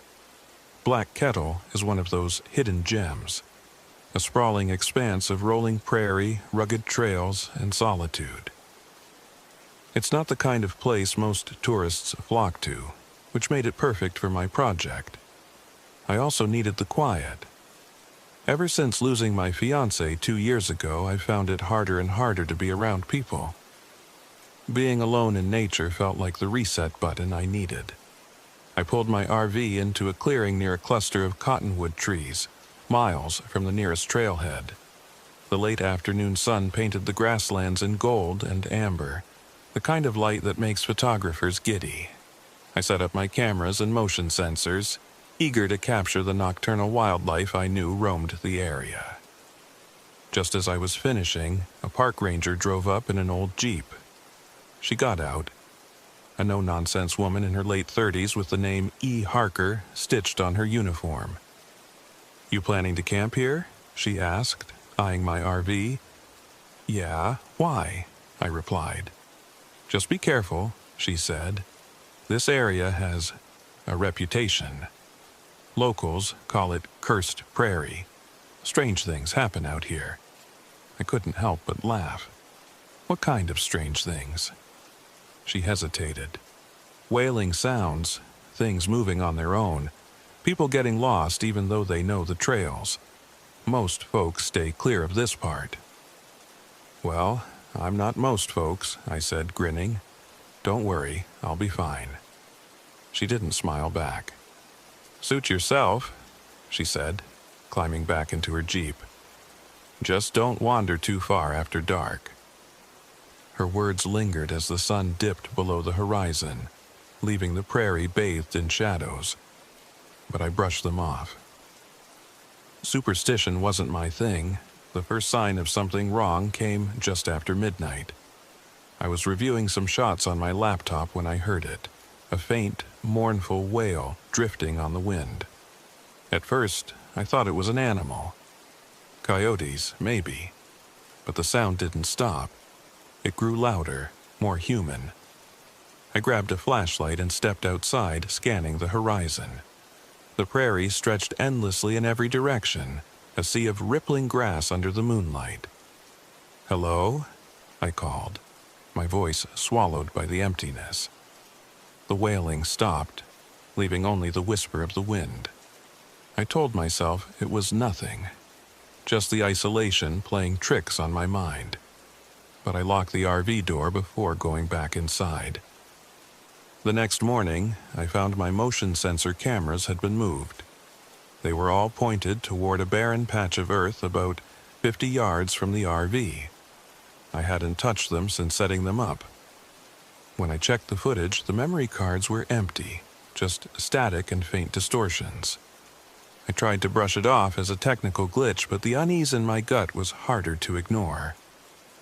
Later that day, while hiking to scout more locations, I found something unsettling. Handprints, large, misshapen, and pressed into the dirt near the barren patch where the cameras had pointed. They were too big to be human and too defined to be an animal. I returned to the RV with a sense of dread I couldn't shake. That night, the wailing returned, louder this time. I grabbed my flashlight and stepped outside, determined to find the source. The air was colder than it should have been for October, and the prairie felt unnaturally still. As I swept the beam of light across the landscape, I saw it, a shadowy figure standing near the barren patch. It was tall, vaguely feminine, with glowing eyes that seemed to pierce the darkness. My breath caught in my throat.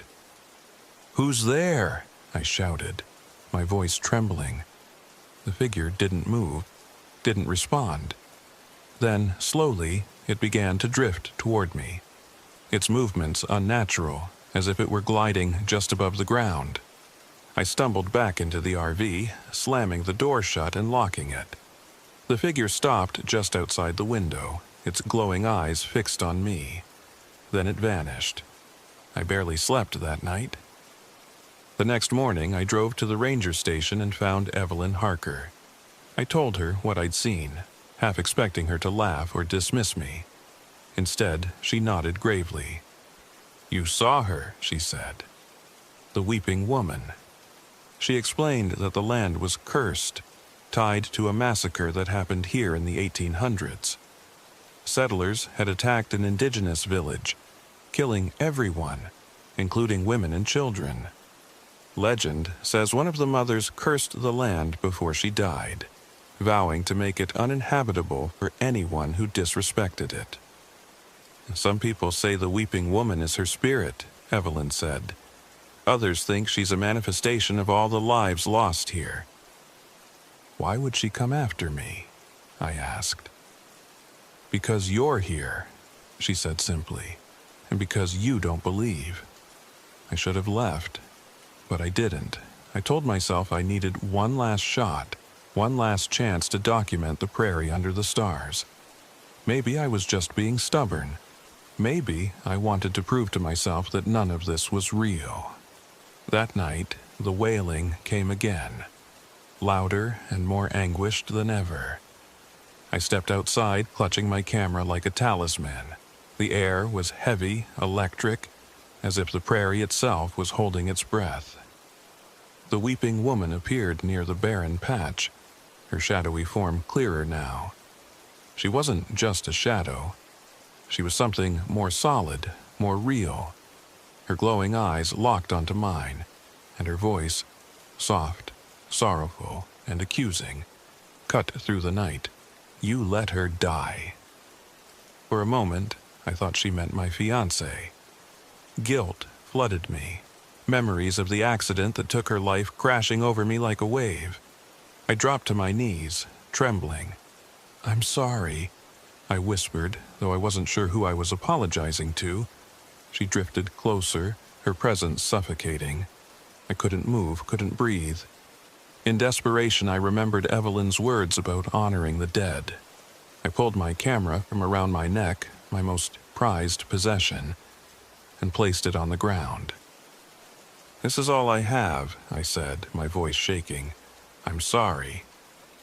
The weeping woman paused, her glowing eyes dimming. Slowly, she reached out and touched the camera.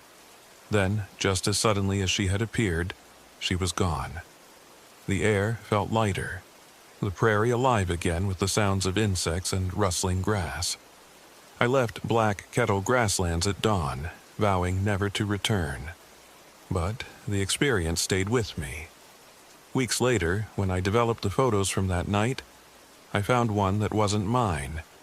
A perfectly clear image of the weeping woman, standing alone in the grass watching me. Somewhere in those empty plains, her sorrow lingers. And so does the curse.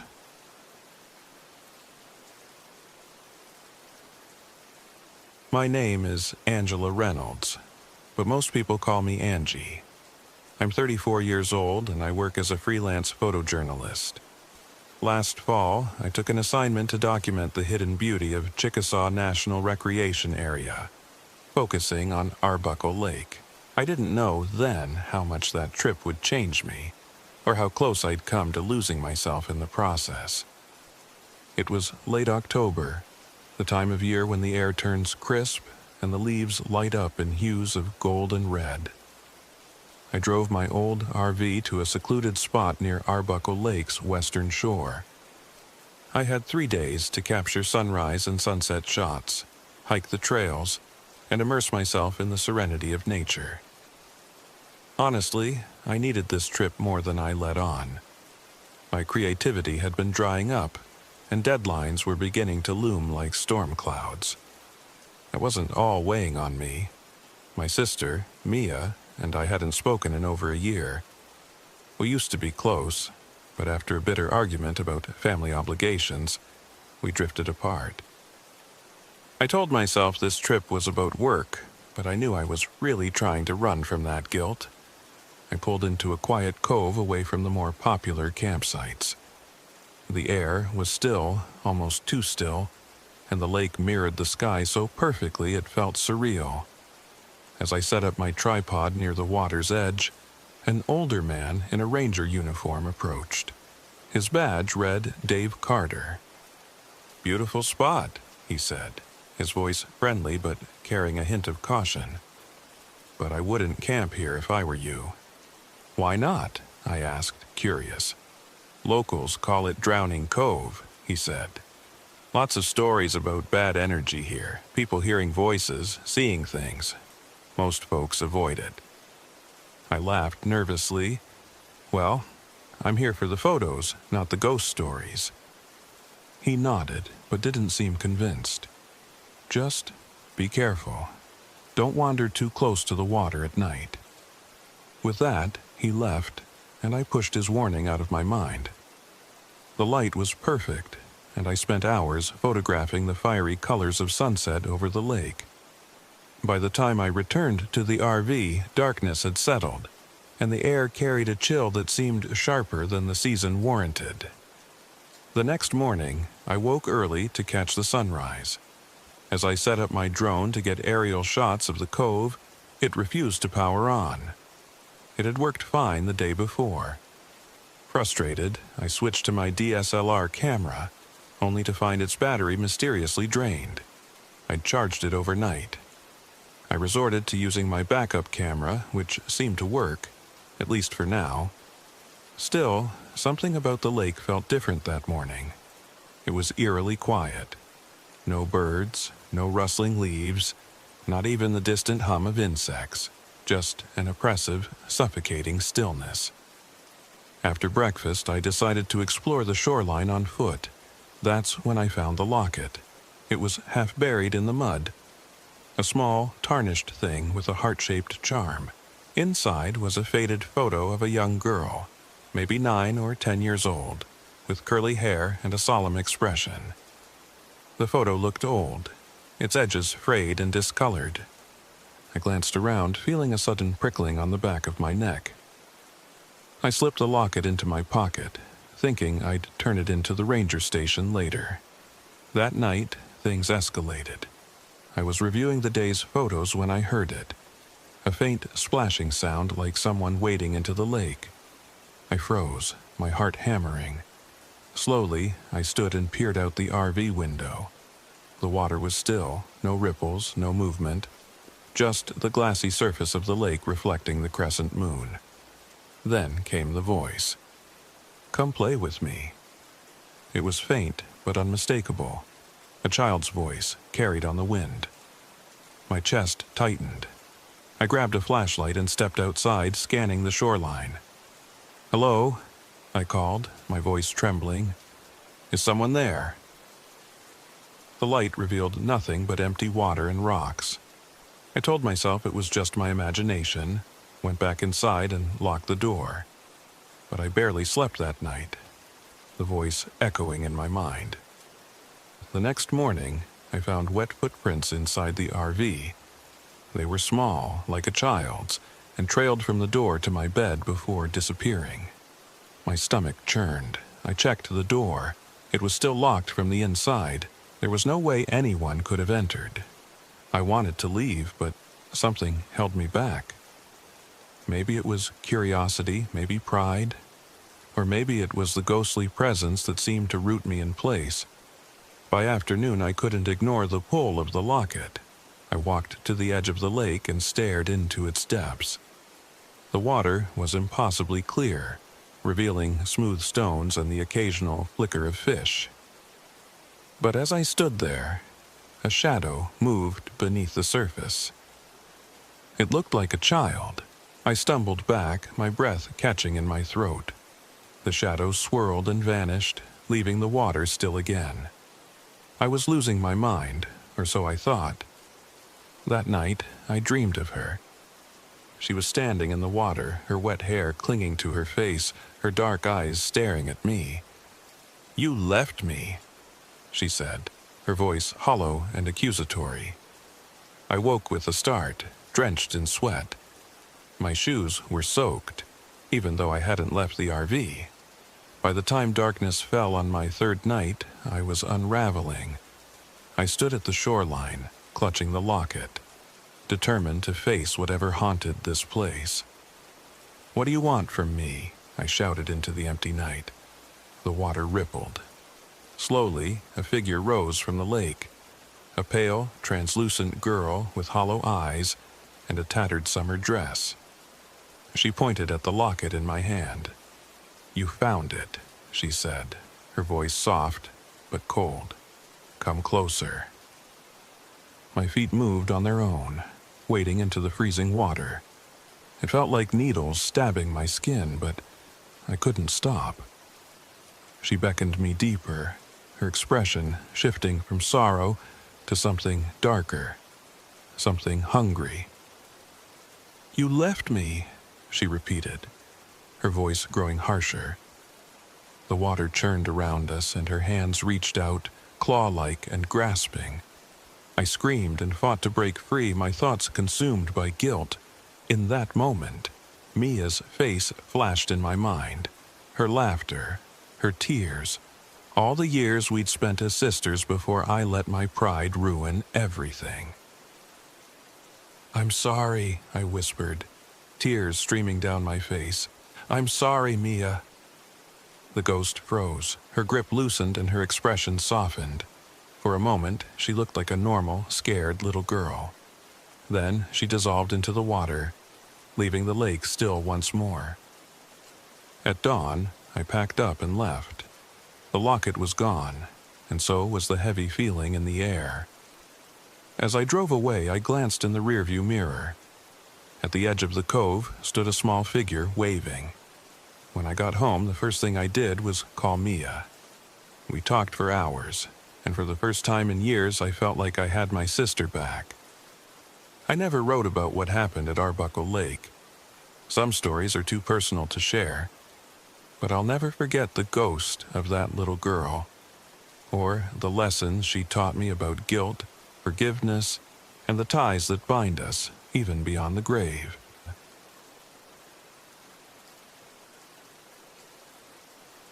My name is Elliot Harper, and I'm 29 years old.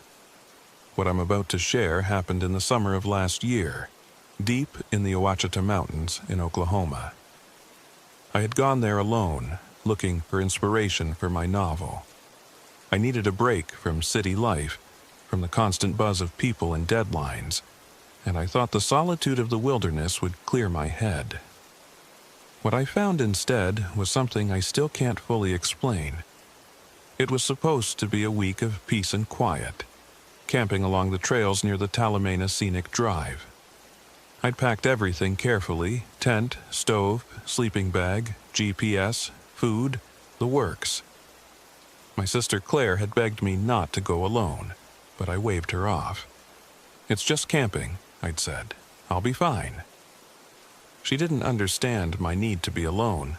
Neither did my friend Tyler, who had spent years obsessing over survivalist hobbies.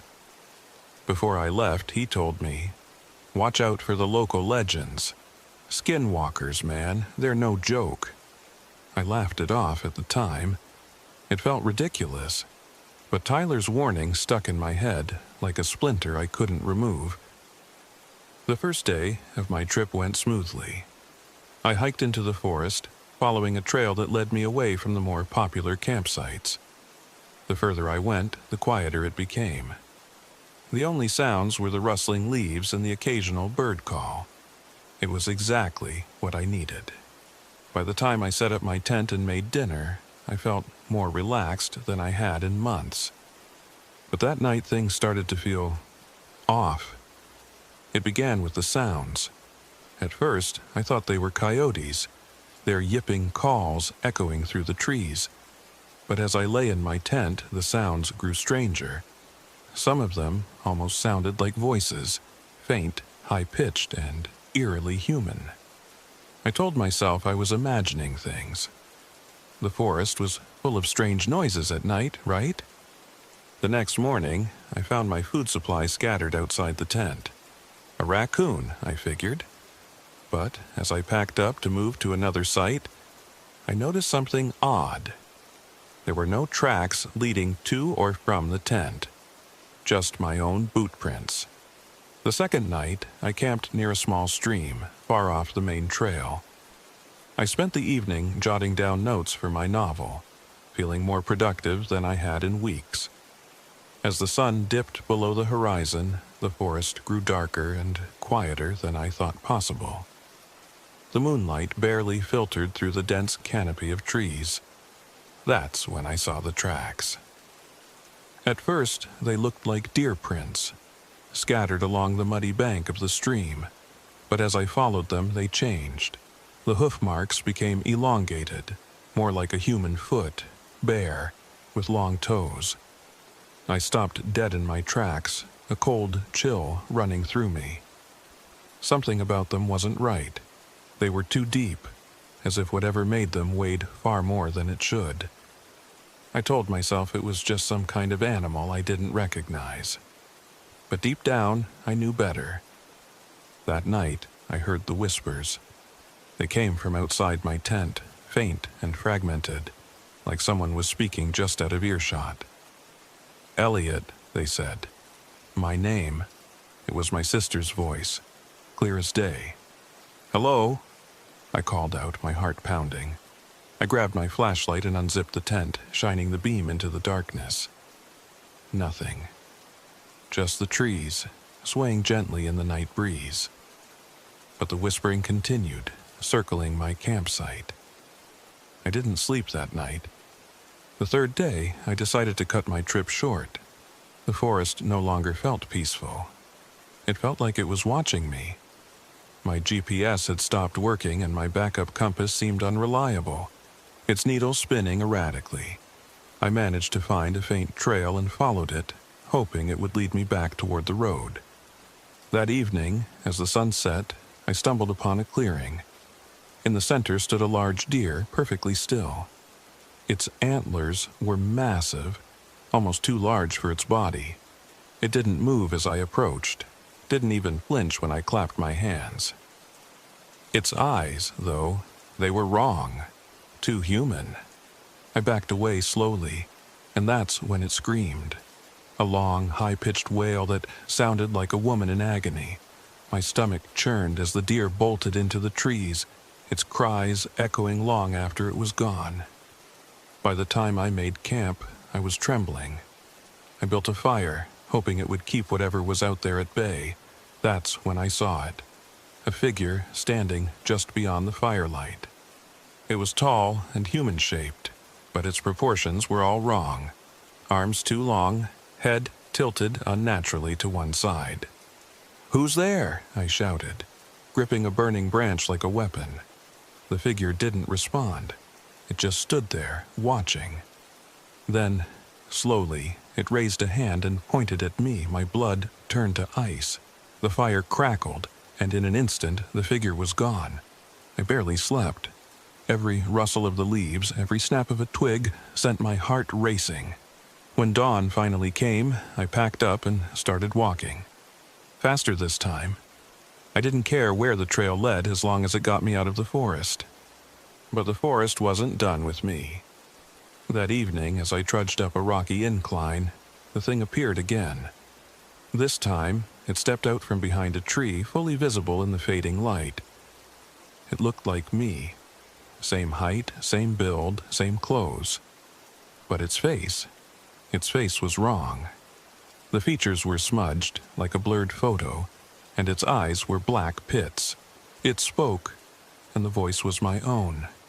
"Stay," it said, tilting its head like a curious animal. I ran. I didn't care about the trail anymore, didn't care if I got lost. I just ran, branches whipping against my face, my lungs burning. The thing chased me, its footsteps pounding the ground behind me. I could hear it mimicking my voice, laughing, crying, screaming. Finally, I burst onto a gravel road, collapsing to my knees. A pickup truck screeched to a stop, and the driver, a middle-aged man with a thick southern accent, jumped out. "You okay, son?" he asked. I tried to explain, but the words came out in broken fragments. He must have thought I was crazy, but he helped me into the truck and drove me back to town. I looked back once, just before we turned a corner, and I swear I saw it standing at the edge of the forest, watching me leave. I thought it was over. But a few days later, back in my apartment, I found muddy hoof prints on my balcony. Now I sleep with the lights on.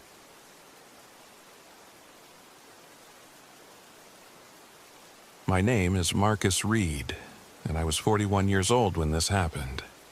I've spent years on the road, traveling in my RV, exploring every inch of America's wilderness.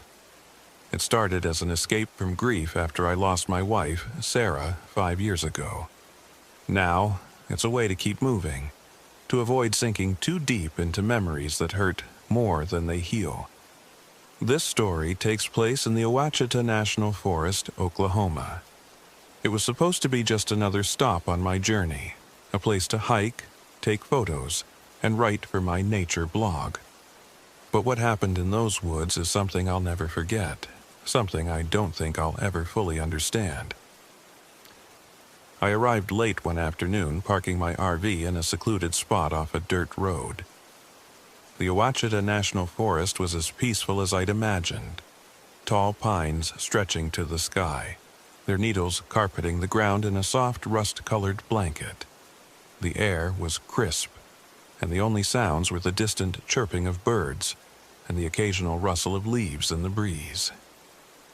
It felt like the kind of place where you could breathe deeply and let the weight of the world slide off your shoulders. The first sign of trouble came as I was setting up camp. The RV's water pump, which had worked fine that morning, decided to quit on me. I tried everything I could think of, but it refused to work. I'd have to ration my bottled water until I could fix it. Not a big deal, I muttered, trying to convince myself. But something about the silence around me felt heavy. The next morning, I set out on a hike, camera in hand, eager to capture the beauty of the forest. About an hour in, I came across something strange. A small, ornate wooden box partially buried under the roots of a tree. Its surface was carved with intricate patterns, symbols I didn't recognize, and it was locked with a rusted latch. My first instinct was to leave it alone, but curiosity got the better of me. I dug it out and turned it over in my hands. The carvings felt old, ancient, and there was a faint chill to the wood despite the warmth of the day. I decided to bring it back to the RV, thinking it might make an interesting story for the blog. That night, as I sat by the fire editing photos, I heard it, a soft tapping sound on the RV's roof. At first, I thought it was a branch swaying in the wind, but the tapping moved, circling the RV. It wasn't random, it was deliberate. Probably an animal, I told myself, though the hair on the back of my neck prickled. Grabbing my flashlight, I stepped outside. The night was pitch black, the beam of my flashlight cutting through the shadows. But there was nothing there. Just the trees, tall and unmoving, their branches swaying gently in the breeze. When I returned to the RV, I found the box sitting on the counter. Open. I knew I hadn't touched it since bringing it in. Inside was a small, cracked mirror and a bundle of dried flowers tied with black string. The sight of it sent a chill through me, though I couldn't explain why. The mirror's surface was dark, almost oily, and my reflection in it seemed wrong. It stared back at me with an intensity that didn't match my expression. I snapped the box shut and shoved it into a cupboard. I didn't sleep well that night. The next day, my hike felt different. The forest seemed darker, the air heavier.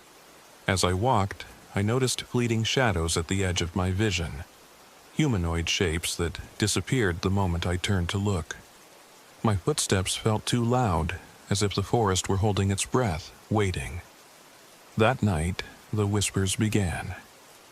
At first, they were faint, like wind through the trees, but as I lay in bed, they grew louder, forming words just on the edge of comprehension. And then I heard her voice. Marcus. It was Sarah, my wife's voice, clear and unmistakable, calling my name. I bolted upright, my heart pounding. Sarah? I called out, even though I knew it wasn't possible. The whispers stopped, replaced by silence so deep it felt alive. Over the next few days, the whispers became relentless. They spoke to me in Sarah's voice, begging, pleading. Help me, Marcus. I'm here, don't leave me. I tried to convince myself it wasn't real, but the whispers knew things only Sarah would have known. They reminded me of the promises we'd made, the life we'd shared. They dredged up every ounce of guilt I carried over her death. I started to believe that maybe, just maybe, she was trapped here, waiting for me to save her. The box became the focus of it all. Whenever I tried to move it, the whispers grew louder. The mirror inside seemed to pulse with a dark light, and my reflection in it became more distorted, more malicious. One night, I woke to the sound of the RV shaking violently. Shadows filled the room, their forms twisting and writhing like smoke. They pressed against the walls, the windows, their whispers now a cacophony of voices. "You opened the box," they hissed. "You freed us." The RV's lights flickered, and I felt a searing pain in my chest, as if invisible hands were clawing at me. I grabbed the box, desperate to do something, anything, to make it stop. "What do you want?" I screamed. And the shadows paused, their shapes coalescing into a single towering figure. Its eyes glowed with a malevolent light, and its voice was deep, echoing in my skull. "Your soul, your guilt, your pain, you will stay." I realized then that the spirit wasn't Sarah. It was something older, something evil, feeding on my grief and regret. The box had been its prison, and I had foolishly set it free. Summoning every ounce of courage I had left, I grabbed the box and ran outside. The forest was alive with movement, the trees twisting and groaning as if trying to stop me. I doused the box in gasoline and set it alight. The fire roared to life, consuming the box and its contents. The shadows screamed, their forms writhing and dissipating as the flames grew. The forest fell silent once more. When dawn broke, the box was nothing but ash. The forest felt different, lighter, quieter, but I wasn't the same. The spirit had taken something from me. My memories of Sarah, once vivid and comforting, were now fragmented, like an old photograph faded by time. Her face, her voice, they were slipping away. I packed up the RV and left to Ouachita that morning, vowing never to ignore my instincts again. The open road stretched before me, but for the first time in years, I felt something I hadn't in a long time. Hope. Sometimes at night, I still hear whispers, but they're fading, just like my memories of that cursed forest. And though it hurts to lose pieces of Sarah, I know now that holding on to the past can be more dangerous than letting it go.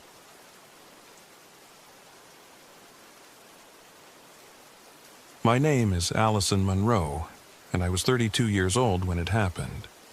I've told this story a few times, but people tend to think I'm exaggerating, or worse, lying. I'm not. What happened in Red Rock Canyon changed my life, and I'll never forget the whispers, the shadows, or the overwhelming silence of that place. It was August 2021, during one of the hottest summers on record. I was on assignment for Travel Paths magazine, writing a feature about hidden camping spots in Oklahoma. As a freelance travel writer, I prided myself on uncovering unique locations, places people might never think to explore. Red Rock Canyon Adventure Park, with its rugged beauty and rich history, seemed like the perfect destination. The trip started with a hiccup.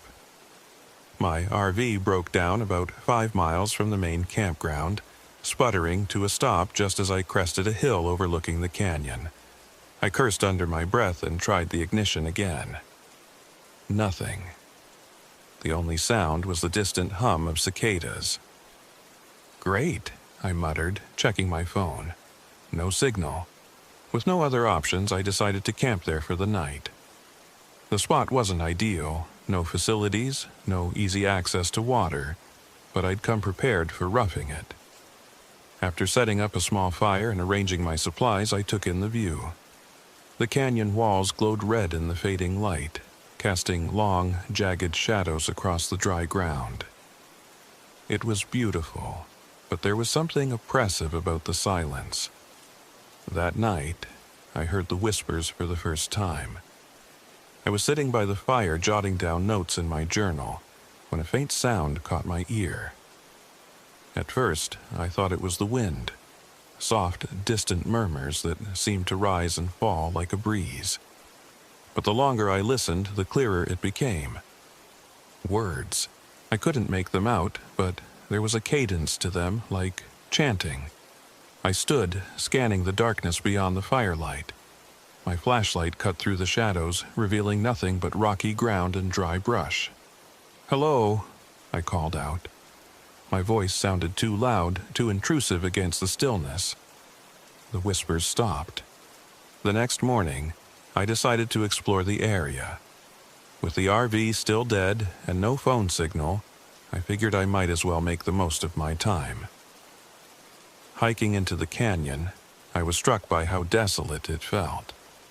The air was hot and heavy, and the stillness from the night before lingered like a weight on my chest. About a mile in, I stumbled upon something strange. A series of pictographs etched into the canyon walls. They weren't the kind you'd find in a textbook, no hunting scenes or abstract shapes. These were detailed and unsettling. A group of figures huddled together, their faces twisted in fear, while a larger, shadowy figure loomed above them. I took a photo with my camera, thinking it might make for an interesting sidebar in my article. As I reached out to touch one of the carvings, a chill ran through me despite the heat. "Do not disturb them." I spun around, startled. An older man stood a few feet away wearing a faded ranger's uniform. His face was weathered, his eyes sharp. "Sorry," I said, lowering my hand. "I didn't mean to." He raised a hand to cut me off. "This is a sacred place. It's best not to linger." Before I could respond, he turned and walked away, disappearing around a bend in the canyon. I called after him, but he didn't stop. Something about his presence left me uneasy, though I couldn't say why. That night, back at the RV, I noticed my flashlight was gone. I could have sworn I left it by the fire, but it was nowhere to be found. Frustrated, I rummaged through my supplies, only to discover my journal was missing too. I stepped outside, scanning the ground with a backup flashlight. That's when I saw it, my journal, lying a few feet from the RV. The edges were singed, as though it had been near a fire, and several pages were missing.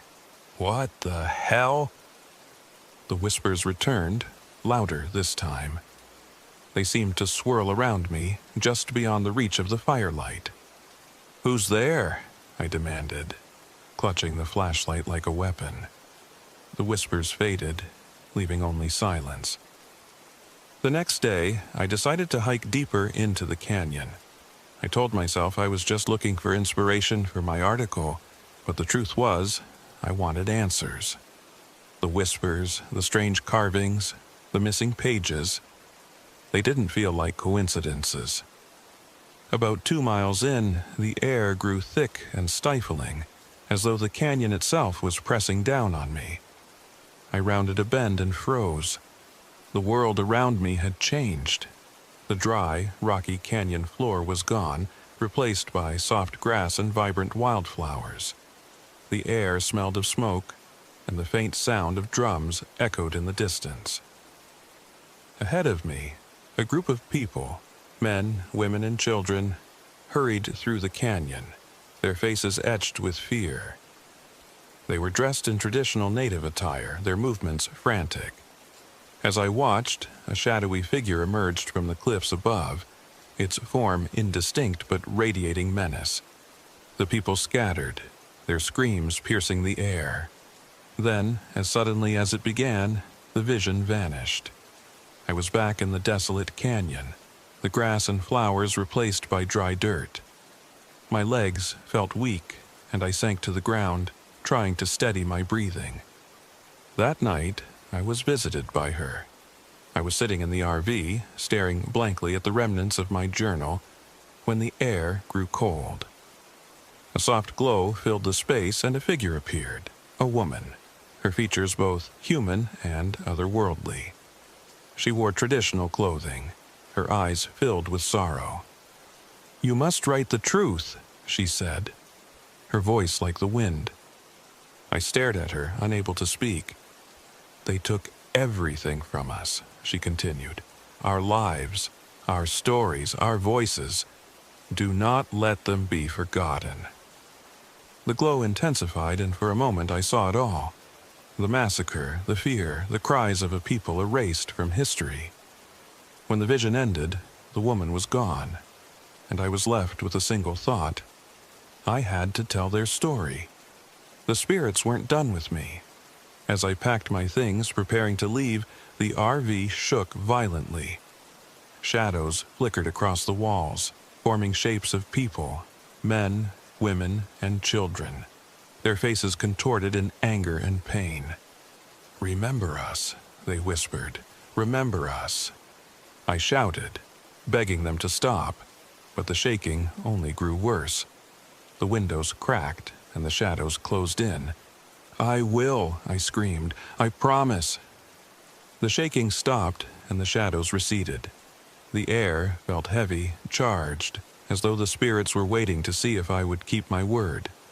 When I finally left Red Rock Canyon, I carried more than just my camera and camping gear. In my bag was an old, tattered journal I didn't recognize, filled with entries written in a language I couldn't read. On the final page, in English, were the words, "We were here. Do not forget us." When I submitted my article, I included the story of the vanished tribe, their carvings, and their plea for remembrance. My editor called it haunting and poignant, though I left out the parts no one would believe. Even now, years later, I sometimes hear the whispers in my dreams, and every time I do, I remember my promise.